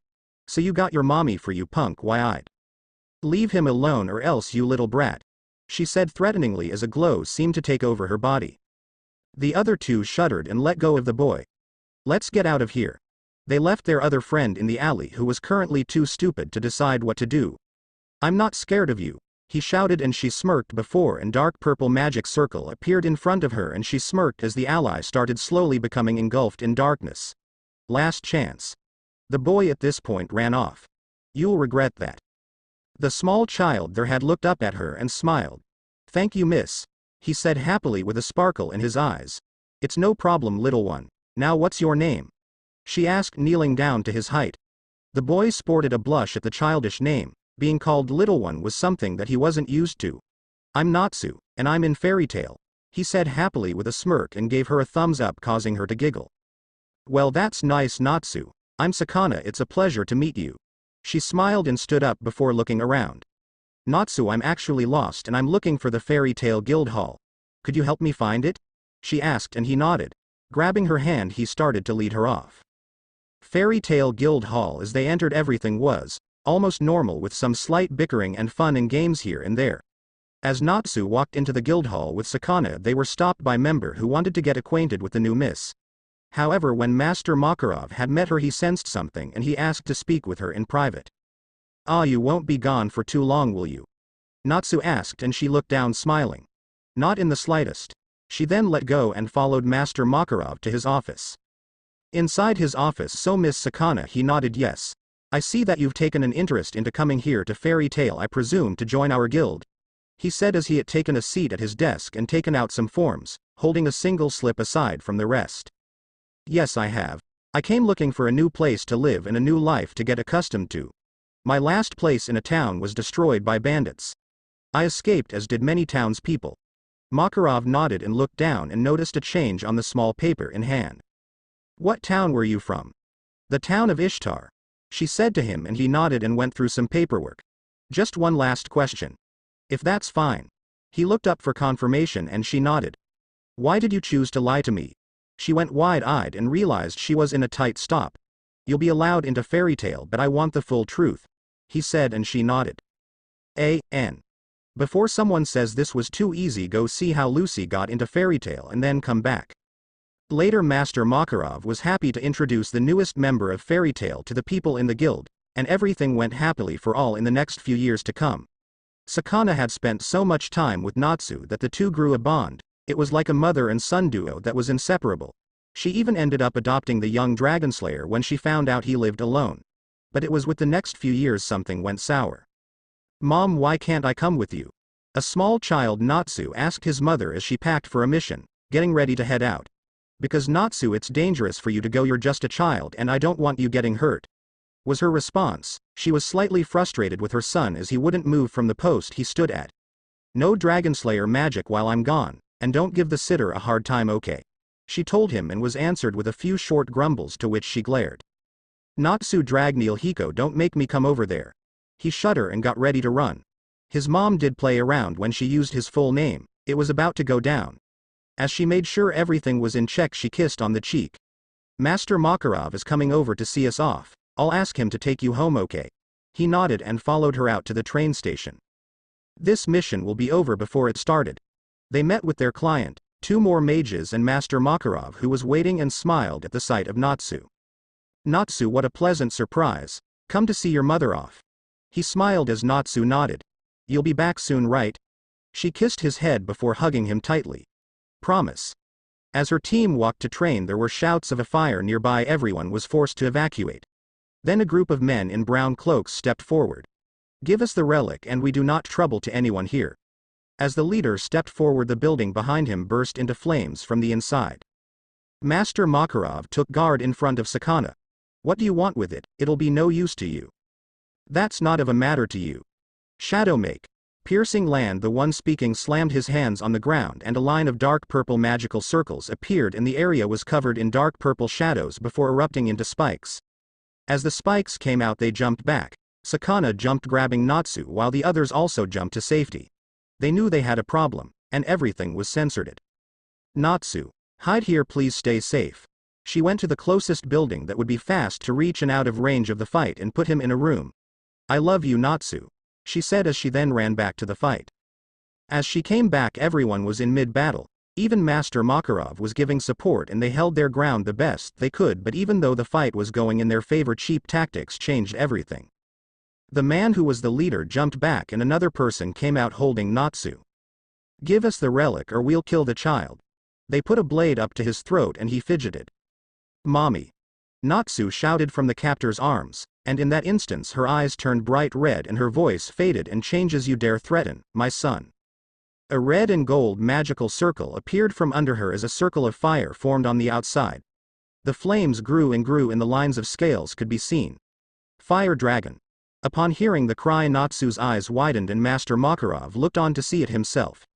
Judgment roar cannon. Taking in a deep breath and absorbing even some of the flames from the buildings, that blew out a giant white flame that engulfed Natsu and his captors. When it subsided, she looked at him. He was okay but scared. His captors, however, they were gone. His mother ran over to him holding him close. I'm so happy you're okay, Natsu, she said, and made sure he was okay before taking him away from the area. How did you use fire dragon magic? She paused as she walked back. She didn't realize she blanked out. Slowly Master Makarov walked over with his head bowed, and looked up. I guess we should explain, he said, but unbeknownst to them they couldn't. As Sakana kneeled down, one of the previously cloaked men who seemed to be on his deathbed came out of a nearby building. I'm taking you with me. They were caught off guard and Sakana rushed. Anal Nathrach. She pulled out a dagger and it glowed red. Orth Bays Bethid.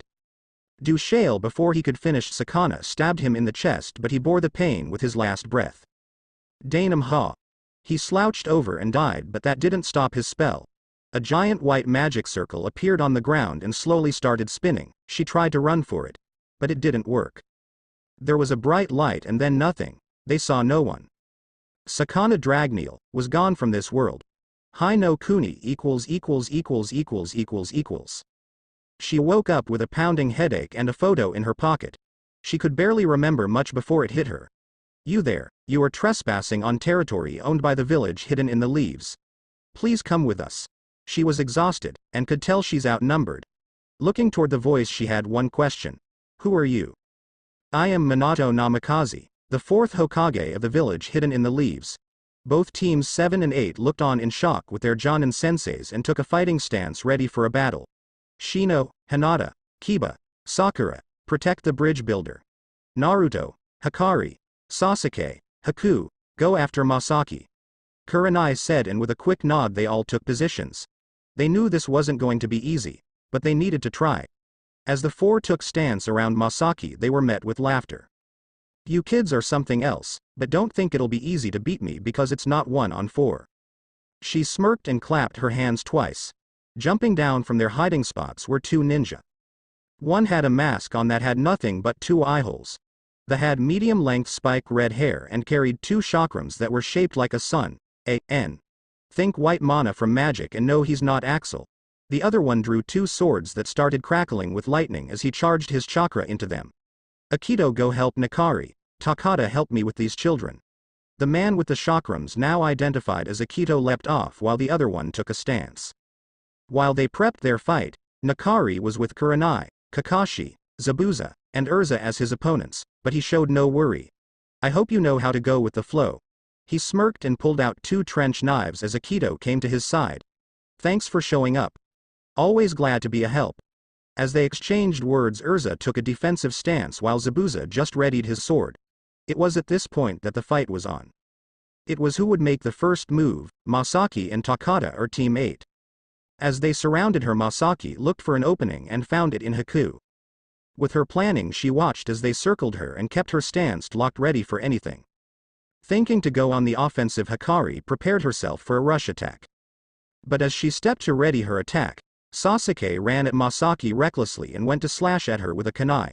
She smirked before dodging his series of slashes with sidesteps and twirls. When the moment came, she parried him. Taking this moment when he was caught off guard, she kneed him in the stomach and kicked him away, adding chakra into the mix to propel herself toward Haku, who just barely dodged the attack by going through an ice mirror. In the mix, Naruto and Takada had locked blades. The 2 were in a still fight, but it was Takada who went with the first offensive strike. Jumping back, he charged chakra into the swords until the kanji for lightning on them started glowing. Naruto rushed at him and he charged back. Lightning style, thunder slash. 1. He slashed the air with his swords, creating an X-shaped dual slash of lightning. As he saw the blast coming at him, he tried to react in time but failed as he was hit with a hard shock. Naruto. Rushing through hand signs, Hikari finished and aimed her sights on the masked man. Fire style. Fox's hunting ground sparks came from the ground and formed a fox that roared, breathing fire, and charged at him. Takada slashed the oncoming fox in half, but what he wasn't ready to predict was the after effect of it exploding and knocking him back. Naruto was suddenly picked up and dragged through an ice mirror before given a quick medicine to help him, thanks Haku. He said to her and was given a nod before she ran off to continue fighting Masaki while they fought Takada. Ice style, crystal ice mirrors. A dome formed around Masaki and encased her with Haku inside. Meanwhile, the others taught Nikari would be hard, but along with the chakram user it was annoying. He used trench knife chakra blades to combat Kurenai and Kakashi. But Erza and Zabuza just couldn't seem to get close enough to Akito without some sort of flame attack. Requip. She glowed and changed into flight armor and then took a step back and readied in an attack. Zabuza, however, was struggling to keep up with Akito due to the fact that he had to worry about not getting cut by his weapons. Zabuza parried just one more attack before moving out of the way and getting defensive. Akito thought he was winning until he saw Erza come at him. Putting his chakrams up to block, he was knocked into some construction supplies and was out for a while. Using this time, they went to help Kurenai and Kakashi. Nikari and Kakashi were in a taijutsu fight with Kurenai trying to lock him into a genjutsu. But running through some signs, he put his hands out in front of him. Wind style. Great breakthrough. Kakashi was blasted back and off of Nikari, who then saw Erza, and before he knew it she flew towards him with great speed.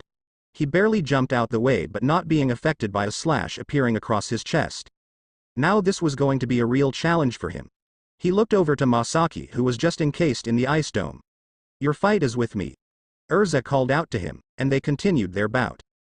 As Masaki looked around and saw Haku enter, ice style, 1,000 needles of death. Masaki prepped to block, but the Senbon were going so fast and cut her up. She couldn't entirely keep up, but she snapped as she was cut around her body. Haku readied herself to throw more Senbon, but Masaki had other plans. She clapped her hands together, she slammed them on the ground, and a red magic circle appeared around her. Ring of Burning Hell. 2. Haku almost escaped. Almost. Outside of the dome they couldn't see what was going on until an ice mirror appeared aside them, but Haku came flying out of it. And the ice dome burst into flames. She was injured and they watched as the dome exploded. I've had fun playing with you kids, but now it's over. She walked toward them, making a burn mark in the ground with every step. Takata got up as well and started charging chakra, but she stopped him. Stand down, she said, and he complied, not sure what was happening. Hinata was covering Tazuna when she saw Haku get injured and ran out to help her. Shino then covered her, sending some bugs to watch her. When she got to Haku, she began using some light medical jutsu so that she could move her somewhere safe. Masaki had a look of vengeance. Her clothes showed rips, and most of the needles were still in her, but the ice ones slowly melted. She didn't want them to win for a minute. She glared directly as Hikari and started to run at them. Sasuke watched as she came at them, did some hand signs. Fire style, fireball jutsu. Hikari followed the suit and Naruto crossed his arms together, forming a light blue magic circle. Wind scythe scatter. 3. Breaking the cross, it launched in a blast that powered the fire attacks. Idiots. As the giant fireballs came toward her, Hikari, Takata, and Akito watched as the flames engulfed her. Masaki. He cried out, thinking his screams fell on deaf ears, but he was wrong. The flames started to curve in and Masaki was absorbing the flames. Everyone was shocked at what she did, even Hikari, her own husband. I'm all fired up now. She had a wild grin on her face and cupped her hands in front of her mouth, creating a dark red magic circle. Fire dragon. Erza snapped her concentration onto them. She finally knew. She knew who this was. Get out of there, she shouted, but was pursued by Hikari, but joined by Kakashi and Kurenai. However, Naruto and Hikari were shocked by her feature.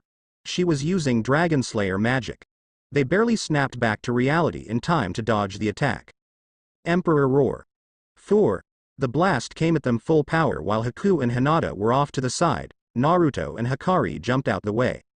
Sasuke got singed. I won't let you get away, I'm an Uchiha.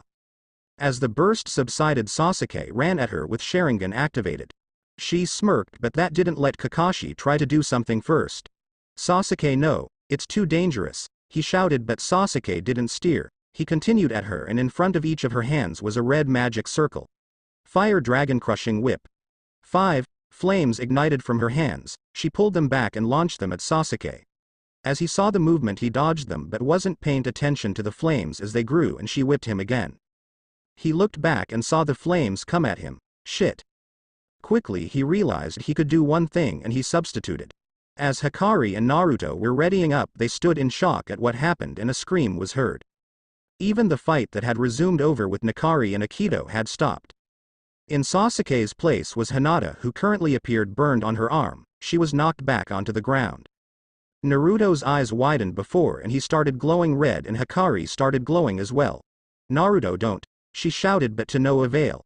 He roared and rushed at her, his eyes slit like a fox and were red, and a wave hit everyone with a dark chakra.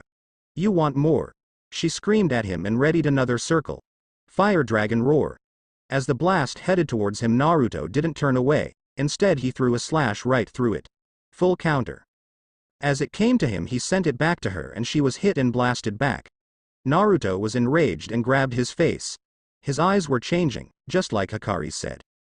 Meanwhile, Kurenai and Kakashi were tasked with a recovered Akito, but this was going to be a quick fight. Kurenai trapped him in a genjutsu and Kakashi had ninja dogs chomp down on him. This is the end. Kakashi went through the one jutsu he was famed for, and the sparks were heard. Lightning blade. With that, Akito now lied there dead. It was over for him. All that was left was Hikari and Takata. As they came up on them, Hikari noticed and sprinted to a taijutsu match with Kakashi. Kurenai wasn't sure if she could match Takata, but just then as he drew his swords, Erza stood in front of her. Get the bridge builder, I have this one. There they stood off, Takata and Erza. The only thought was who would make the first move. However, they could all feel Naruto's chakra spike. The two worried the most were Kakashi and Erza. Kakashi, it's Naruto, she said, being able to feel the aura from here. They knew they had to end their fights quick. Back with Naruto and his battle, Hikari watched on as he went toe-to-toe Masaki. However, as they went on, Hikari started feeling a bit of pain. Naruto, you're losing control of my chakra. She tried to warn him through the mental link, but it was barely working. She watched as they went off. Naruto was taking quite a beating but was come back with just as much fire dragon iron fist. Masaki shouted with a rush attack as she came at Naruto with a burst of speed. He was barely able to hold it together, crossing his arms to defend, but was still knocked by its explosive power. Stomping his foot on the ground, a magic circle appeared under his feet and at his arms. Hurricane Slam. 6. He shot forward and Masaki and she did the same using fire magic. With every action there is an equal and opposite reaction. Meanwhile, the fights with Hikari and Takata were drawing stale. Both parties were struggling in each fight. I'm ending this fight now, requip. Erza transformed into her Lightning Empress armor and charged her spear. Takata just looked at her and smirked. I'll be glad to end this fight with you dead, he said, and rushed at her, a single sword in hand, and did some signs with the other. Lightning style.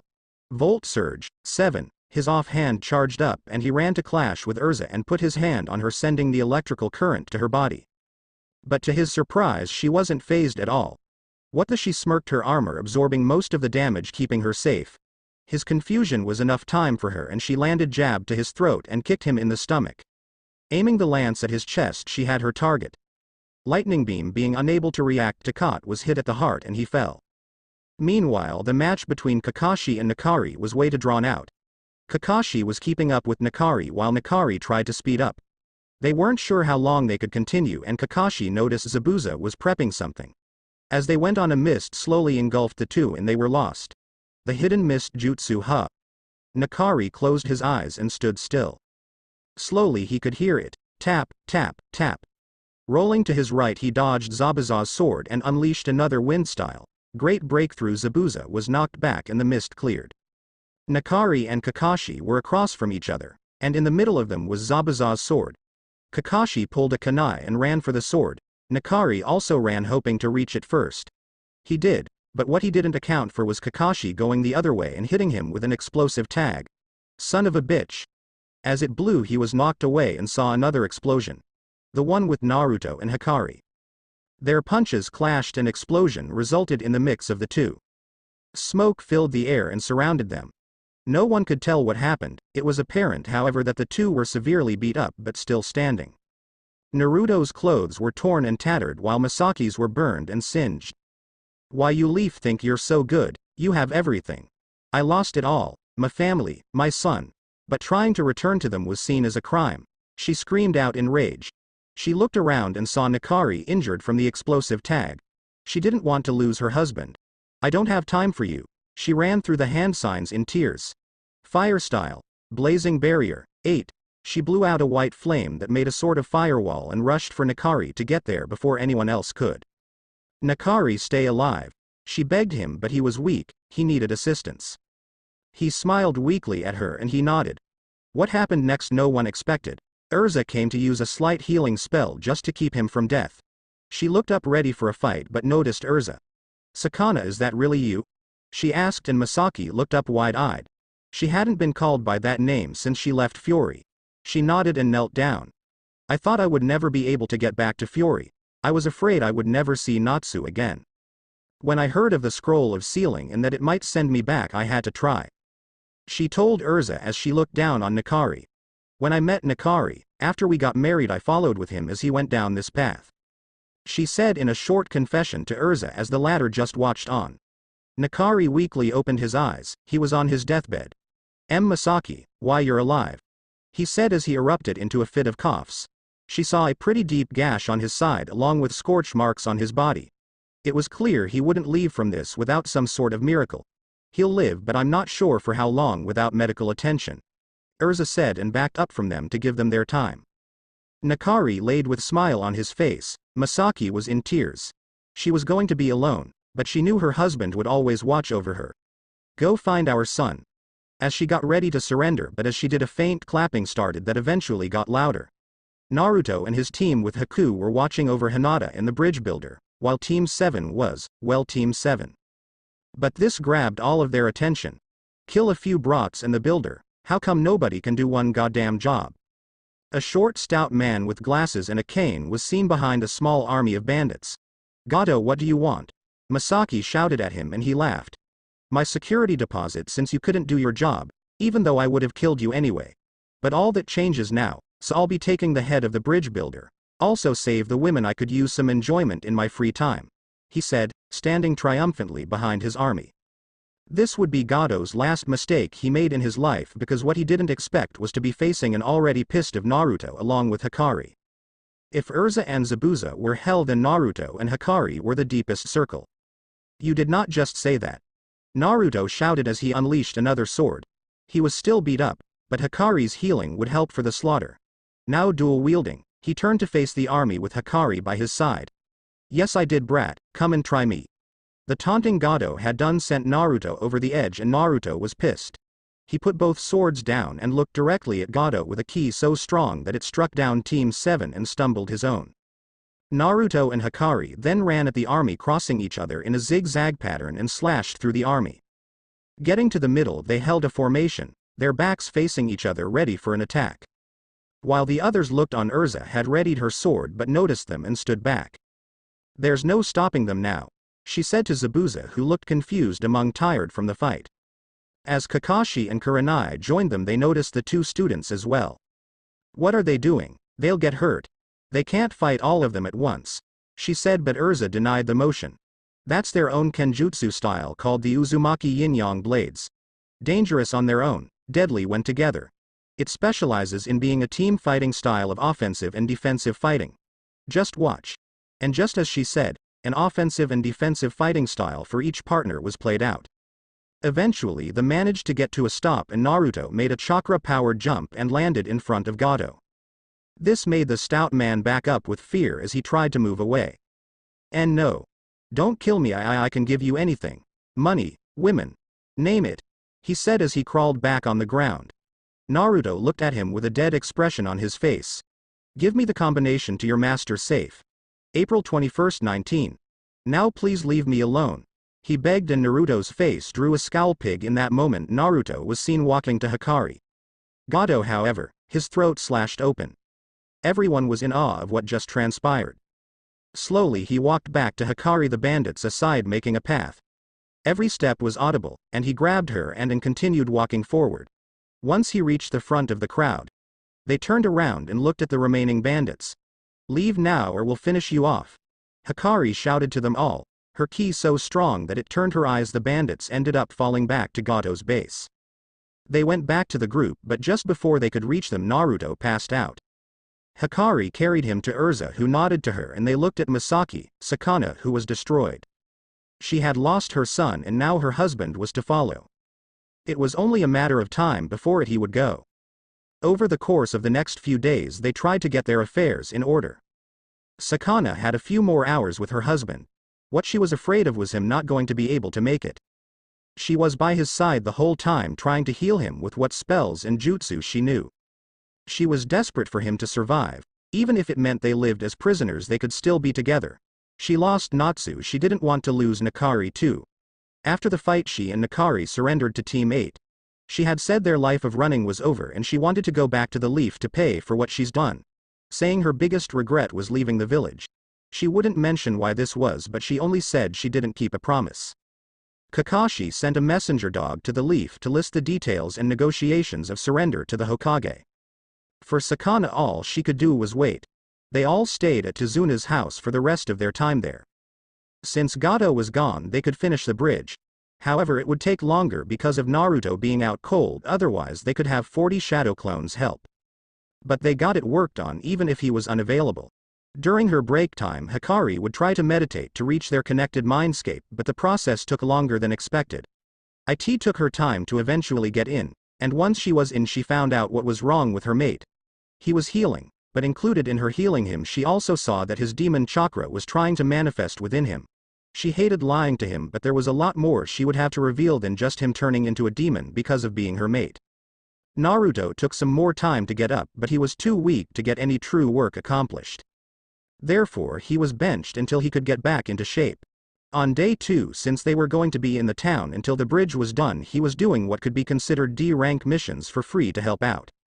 This took up most of his time and allowed him to do some small exercise. He couldn't say he didn't enjoy it, and he got to spend a lot of time with the children of the wave. He often added Hikari for some help in summoning since he was told to do things on the low. This resulted in her summoning their two-tailed fox familiar Kori. The kids had lots of fun playing with Naruto that some even looked up to him, even Konohamaru, who started calling Big Brother. As the day went on, they eventually all sat down for dinner, not a quiet one but still a dinner. Erza brought food upstairs for Hikari and Sakana, who was still tending to her husband.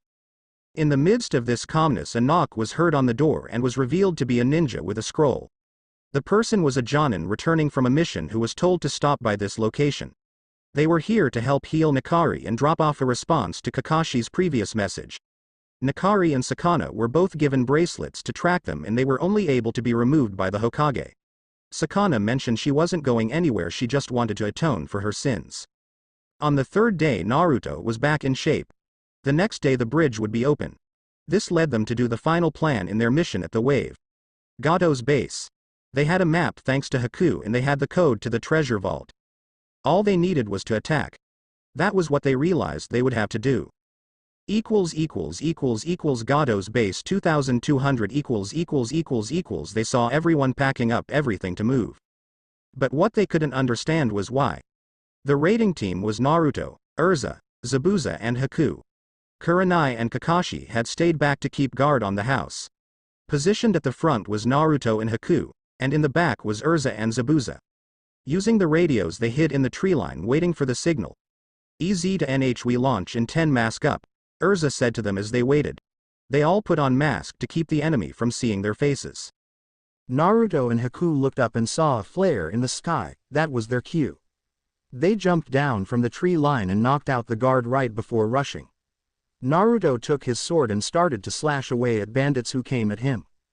Haku started throwing Senbon, hitting vital organs for the kill. She eventually got enough space to make some ice mirrors and flash through them. In the back of the camp, Erza and Zabuza were slicing through enemies left and right. Erza switched armors constantly, from using her black wing armor to fly over them and then come down with a flurry of attacks planning ahead. Zabuza took a more berserker approach and cut through everyone around him. The carnage was endless. Naruto and Haku made it into the building first, and when they got inside and started heading for the vault, they found women who were captured. They both knew that Gato was shipping a lot more than just normal things. This, however, enraged Naruto, and he almost lost control of himself. Haku hugged him out of spontaneity and told him to calm down. When he realized what was going on, this brought him back down a bit. They ended up freeing all the prisoners and told them to hide until they came back. They met with Erza and Zabuza at the rendezvous point and then made their way to the treasure room. After Naruto used the code he had picked up from Gato, they looted the entire area. Money, deeds, you name it, they took everything. On their way down, they helped the captives escape and took them back to the land of waves and to their families. Noon the next day. They distributed the money throughout the town and were getting ready to leave for their home. This forced them to leave everyone they met. While Tazuna talked to the leaders, Naruto and Hikari were surrounded by the kids who were sad to see them go. As they said their farewells, Naruto felt a tug on his pants leg. He looked behind him to see Inari pulling on him. "Are you really leaving, Aniki?" he asked with tears in his eyes. If Naruto knew one thing to help, it was a hug. He embraced the boy who saw him as an older brother and ruffled his hair. "I didn't say goodbye, Inari. I'm not leaving and I haven't left. My mom always told me never say goodbye. If you don't say goodbye, then you aren't really gone, you just aren't here right now." He smiled and stood up. "Write to me in the Leaf Village, okay?" Naruto said, and Inari nodded to him as response. As they all said their goodbyes, they were all given extra money to cover for not originally paying for an A-rank mission. Teams 8 and 7, along with Zabuza, Haku, and Sakana, who was carrying Hikari, headed back to the Leaf Village. Hidden Leaf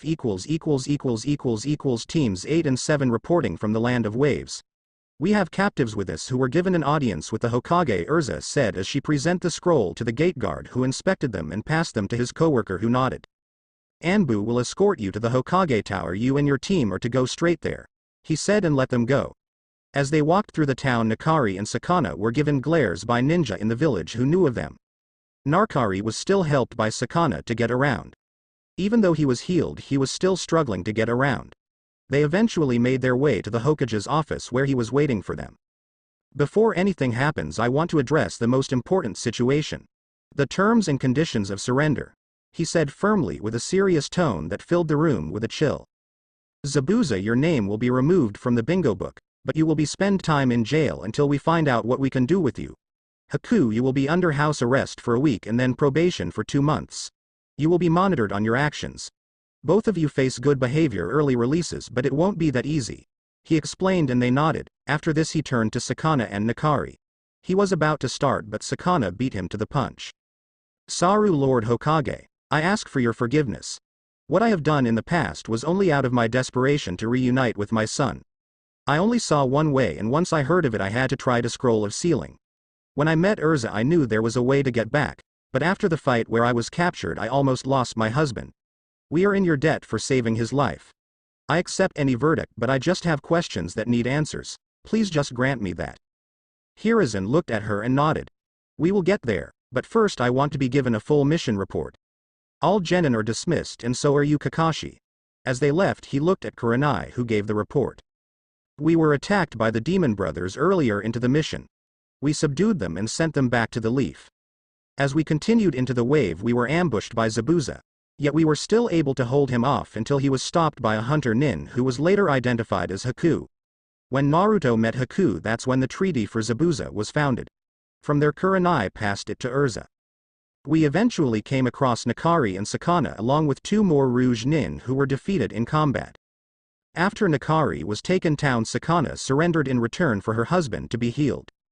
During the fight Naruto had unlocked new powers and abilities. This new ability is called Full Counter. It sends back any magic spell back to the caster with increased damage. We don't know yet, but I believe it may also counter jutsu. Also during the fight Sasuke Uchiha had injured his fellow shinobi by using them for a substitution. This resulted in Naruto losing control of her. She finished letting Sarutobi know of the situation. Sakana, upon hearing Naruto's name, showed concern. Alright then, you will be all given pay for an A-rank mission. Good work out there. But don't bother leaving, as I have something important to discuss with you and other Jonin senseis, he said, and they took a seat. He then gave his attention back to Sakana. What would you like to know? He asked, ready to answer. You know I had ties with the 4th Hokage, correct? Sakana asked, and he nodded. This enticed Erza greatly. What would Sakana have to do with Naruto's father? I know he is disappointed in the path I took, but if I know him and all the time we spent together told me something, it's that he believes in second chances. He died fighting the Kyuubi, but I need to know what happened to my godson. Your godson? Erza said with a shock. It was all clear now. With Naruto and Hikari at Ichiraku Ramen Hikari was on her 3rd bowl and Naruto was on his 4th. Their team had split up, so Naruto offered Hikari for a quick lunch date. As they continued eating he stopped mid-slurp and sighed. Konohamaru rocks don't have eye holes, they also aren't square, he said, and turned around. Oh come on boss, we tried at least, and we need one more person to play ninjas with us, he said, disappointed. For Konohamaru, ever since Naruto took a mission given to him by Sarutobi to watch him, he's warmed up more than ever. This was actually done on purpose because he knew Konohamaru needed someone to see him for who he was, like he's complained before. Naruto was just that person. Wow, a ninja playing ninja. Really? Naruto, Sakura mocked as she came towards them with a grocery bag in hand. Naruto sighed in mild frustration from seeing her. Konohamaru didn't pick up on it and bit his tongue. Hey boss, is this your girlfriend? He questioned, and Hikari turned around after hearing that. No, she is not. Hikari said to Naruto's real life. Oh, that's good, her forehead, it's so big I thought she came to work as the Ichiraku billboard. Konohamaru said, not realizing he pissed her off. Konohamaru, I have to pay for this ramen, in the meanwhile run. Naruto responded and pulled out his wallet. They were still academy students, and to them any killing intent is a good amount. As they took off, Naruto paid for the food he and Hikari ate and they ran off after them. Once they caught up with Konohamaru and Sakura, they found him held by a ninja in a black outfit. It almost wouldn't be a problem if he wasn't from the hidden sand. Put him down, Kankuro. The girl with him said in frustration. Nah, Tamari, I'm going to teach this punk a lesson. He needs to learn to watch where he's going. The one now identified as Kankuro said back to her. Naruto then took his moment to step in. Listen, that kid right there is the grandson of the third Hokage. You hurt him and legally I have to bring you in, pal. Make this easy for us. Besides, what's Suna doing here anyway? Naruto asked, and the girl stepped forward with a scroll. The Chunin exams are taking place here. She showed him the paper and then put the scroll away before hitting Kankuro on the head. I'm sorry for my brother's behavior, it won't happen again. I'm Tamari and that's my brother Kankuro. Naruto nodded and then looked to Hikari. Do you feel that? Naruto asked Hikari through their mental link. He was sure there was someone they need to watch. Yeah, that's the chakra of my sister, the Ichibi no Shukaku. If she's here, this can't be good. Naruto looked up to a tree, the source of the energy. You can tell your other brother to come down, if you're all siblings, that is. They were shocked, both wondering how he could tell where Gaara was. The boy jumped down and stood there looking at him with curiosity. Who are you? Gaara asked him. Naruto Uzumaki. Now tell me, who are you? Sabaku no Gaara. Mother says she wants you dead. Hikari stepped forward and started Gaara deep in the eyes. Tell your mother I said I'll beat her ass if she doesn't let you sleep. There was silence and Tamari was ready to drop. She openly threatened Gaara. Gaara backed up confused. Who are you and why is mother so afraid? He asked. His answer was a smile. Well, I'm Hikari, nice to meet you. That kid over there is Konohamaru and the girl is Sakura. We're not on a team with her or the brooder in the tree. She said, and Sasuke jumped down from another tree into the alley. Also, we should get somewhere private, then we can talk more. Konohamaru, go home. We have things to discuss, Hikari said. Wait, redhead, who are you? Sasuke demanded to know. In the end he was given the cold shoulder. Someone of no concern to you. Gaara responded, making Sasuke furious, and left with Naruto, Hikari, and his siblings in tow. Suna hotel room So who are you and why does mother tell me not to listen? Gaara asked as they all sat down. Hikari looked at Naruto, he nodded and put up a privacy seal on the room and signaled it was done. I am the Kyuubi no Kitsune, nice to meet my sister's keeper. The Sand siblings all looked shocked to hear this. What, you can't be serious? Tamari stuttered out. As a heart attack. I know that your brother is my sister's Jinchuriku because not only does he have the marks of the Shukaku but also I can sense her chakra. So I'm going to do what I did with the last time she took a vessel. Hikari said and applied a chakra seal to the room. It was something to them because it made the whole room glow. Running through hand signs, she put her hand on his head. Shukaku, come out now. Her voice took a dark overtone as if she was in her demon form. Red chakra engulfed her and she donned her 9 foxtails in her 2 ears. Both orange with a white tip. Gaara then felt drowsy but still stayed awake. Sand then started seeping from Gaara's container and it swirled into a mini twister until a person formed. When the twister dropped, a girl, slightly shorter than Hikari by a few inches, appeared. She had pasty skin, sandy brown hair with bangs. Her t-shirt was a brown tank top and she had black short jeans on. Her arm had a tattoo for one on it.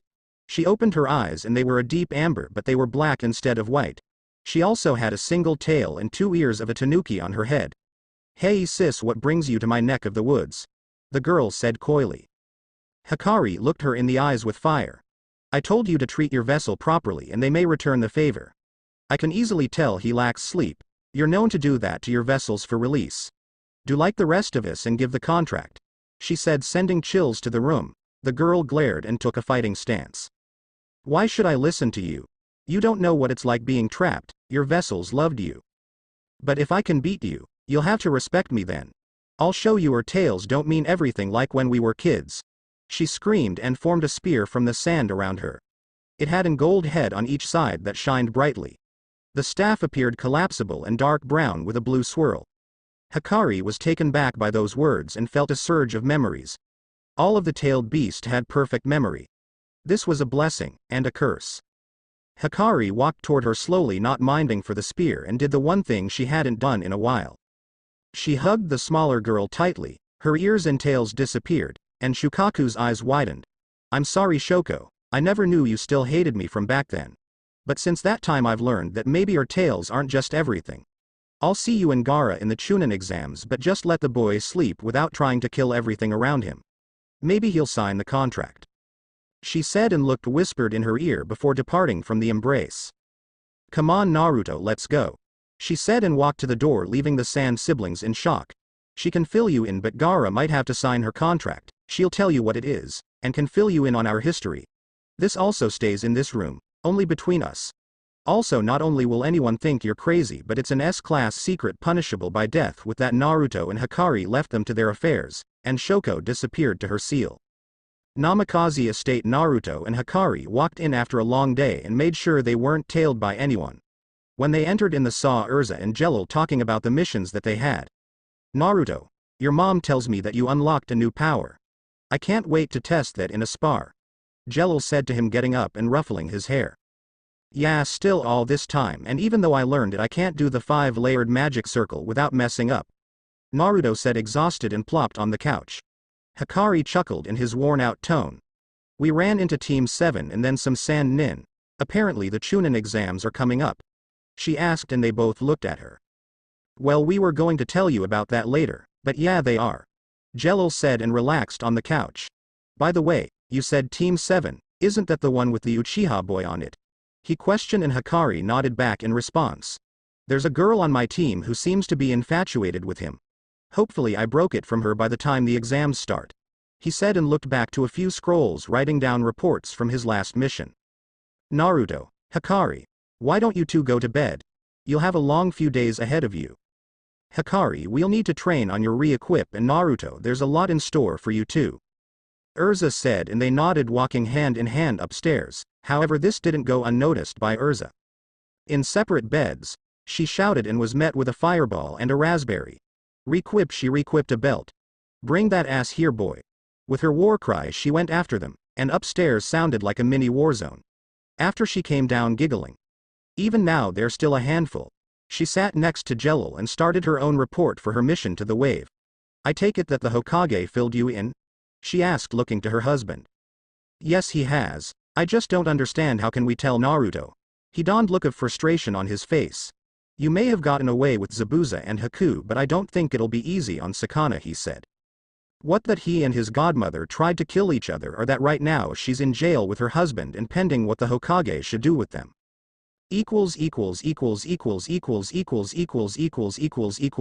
Mindscape Naruto looked at Hikari while they sat down. He had many questions and needed answers. You told them about us. Why would you do that? He shouted, and she sighed. Because I know that if you knew the truth you would probably do the same. We could both tell he was the Ichibi's Jinchuriku, so I bet he could tell the same for us. But as for Shoko, there's a lot more that I'll need to explain to you, Naruto. Hikari materialized a chair in front of her. It's a long story. Hikari sighed and looked at Naruto as she divulged him into some of her past and let him hear her story. The result for her was shocking to him. She was created by the Sage of Six Paths. His mom was her previous vessel Shishwait. She was created by the Sage of the Six Paths. Hikari, you were created by the Sage of the Six Paths? He asked her. Yeah, what about it? She didn't understand where he was going with it until his face changed to show how hard he was thinking. Doesn't that make you like, super old? Naruto would soon regret that question. Hell hath no fury like a woman scorned. You idiot. Even in the mindscape a chakra-powered punch was a chakra-powered punch. That's not what I wanted you to pull from that, Naruto. She shouted as she punched him into the wall. He got up groaning and disoriented. Looking around he noticed that it was about 3 a.m. in the morning and shook Hikari awake. You punched me so hard that I woke up. He told her, and she had no response but to blink twice. Well shit. Next morning, training ground 8 ===. Team 8 was waiting by a pond at their training ground, waiting for the day to start and enjoying breakfast thanks to the wonderful thing called pre-preparation and Hinata's surprisingly amazing culinary skills. As they waited for their Jonin senseis to arrive, they had started to wonder about what they would do today. Maybe more D ranks. After that last mission, I don't think we'll get to go outside of the village anytime soon. Hikari said as she leaned against Naruto while they relaxed. This caused the blonde to almost lose it. No. If I have to catch Tora the cat one more time, then we're getting the fire daimyo's wife a new pet. He shouted with fire burning in his eyes and started to grumble about cats and foxes. This left his team to a sweat drop as they looked on disapprovingly. As they chatted, eventually Erza and Kurenai joined them. The Chunin exams are coming up, Team 8, we will be training until next week. Everyone has something they can work on, so we'll focus on that. Hinata, we'll work on your reaction time and Byakugan. Shino, you could really use some more taijutsu or maybe weapon training. Something more than bugs. If someone has a counter to them, then it's all over for you. You two will go with Erza. Naruto, Hikari, you two need genjutsu training. Just because you can't cast one doesn't mean you won't be caught. You're with me, Kurenai said, and the two groups split up. As time passed, they were exhausted. Kurenai threw every genjutsu she knew and they weren't ready. But now she knew they could tell. Hinata and Shino were sore as well. Hinata was exhausted from being hit multiple times by rubber darts. Shino was trained to his limits in taijutsu with no bugs. After they satisfied her enough, Erza started teaching them some magic and basic level magic creation. Halfway through the day they switched sides, Hikari and Naruto training with their magic and Hinata and Shino training with their family techniques. Once they were dismissed for the day, Naruto and Hikari were off to see Gaara to tie up loose ends, bringing with them a ramen to go for 6. Once they reached the hotel, they knew it was about to go down. Inside with the siblings they watched. There was nothing they could do but just censored and watch. Tamari and Kankuro just sat there watching as Gaara slept and didn't kill everything around him. And while he slept, that girl that formed from the sand earlier reappeared and cuddled up with him. He didn't even seem fazed. All he did was stir awake and see her try to get closer. His response was cuddling her like they were a couple. They then fell back asleep. Tamari and Kankuro did nothing but watch the whole day. But nothing happened. As they slept on and on, Tamari heard a knock on the door and answered. We came to talk, Hikari said, holding up the bag of food. With that, Tamari let them in to enjoy the show. This is hour 14. She commented on the status of her sleeping little brother and Biju in his bed. Hikari chuckled and Naruto was already digging into a bowl of ramen. So what did you guys come back for? Tamari asked as she helped herself to the free ramen. Hikari sat next to her and watched the sleeping pair. We wanted to see the aftermath of what had happened. I wanted Shoko to make the contract, but it seems that she might be doing that anyway, she said, and Tamari looked on at her questioningly. What does this mean? She asked, wanting to know what they would do to her baby brother. While it seemed that Gaara had hated everyone and even disliked his siblings, it was actually not that true. Well, for Tamari at least, when Gaara was younger, before the Shukaku took more control, she would sing him lullabies. She was really the only person that loved him. It means he could sleep like he is with no problem. She would have more freedom like me, but we also want to see his seal, she said, and Shoko started to wake up. Shut you, I'm sleeping, she groaned, dragging out her annoyance in her sibling. Gaara, make a sand barrier. As she asked, he did and made a small dome over the bed that they were sharing. This in turn just left them dumbfounded. Naruto looked at Hikari questioningly, but she just shook her head and got up. Shoko, wake up, Hikari said, but nothing happened. Shoko, you need to get up. Still she was met with silence and Hikari sighed. I have cinnamon buns, she said, and the girl burst through no problem. Where? It didn't take long before the girl realized that she was tricked. All she heard go through her mind was a few words on repeat. Congratulations, you played yourself. What do you want, Hikari? She asked and glared at the girl in front of her. She was ready to fight and bring this whole thing to the ground if that's what it meant. She didn't want to be trapped. She started to feel closer to Gaara just by sleeping next to him. There was something here for her. A reason to maybe just start taking her advice. Are you going to make a contract with Gaara? Hikari asked, wondering what this day would be like continuing on. To her surprise, Shoko nodded and looked down. You're right, okay. There, I said it. I'll make a contract with him. I can tell you're happy since you've made a contract with your host. I'll make one with mine. I won't try to break his seal either, she said, and looked away in embarrassment. Hikari's eyes started to glow and she spoke in a voice that sounded jumbled to them. They hugged it out and she turned and started walking to Naruto. What did you say? He inquired about her new language. Oh, nothing. Just girl talk, Naruto, don't worry about it. She smiled and walked off to the door. We'll see you at the exams. With that they took their leave and headed off to stock up for what was about to await them. 2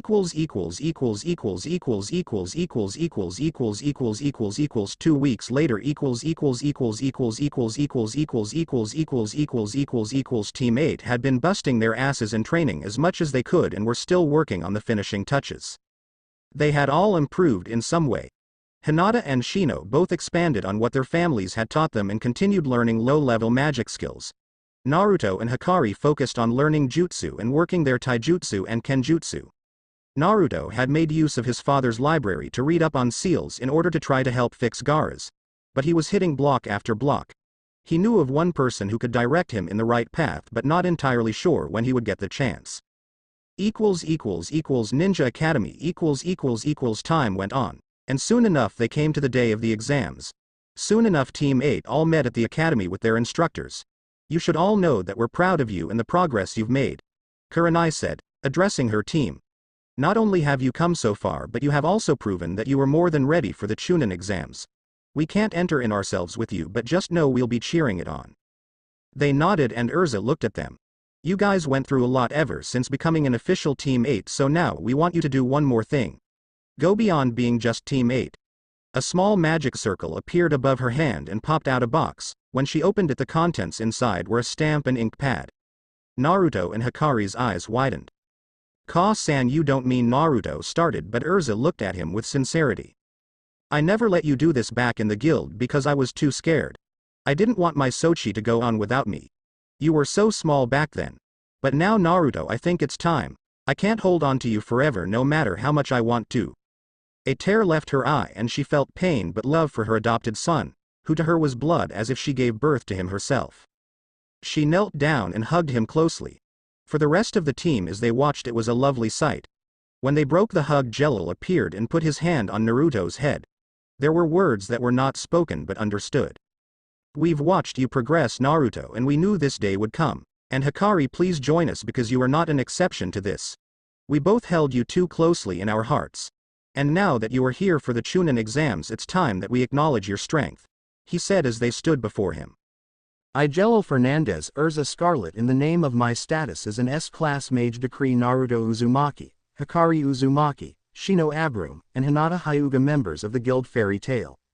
They said in unison and the stamp glowed before appearing on them.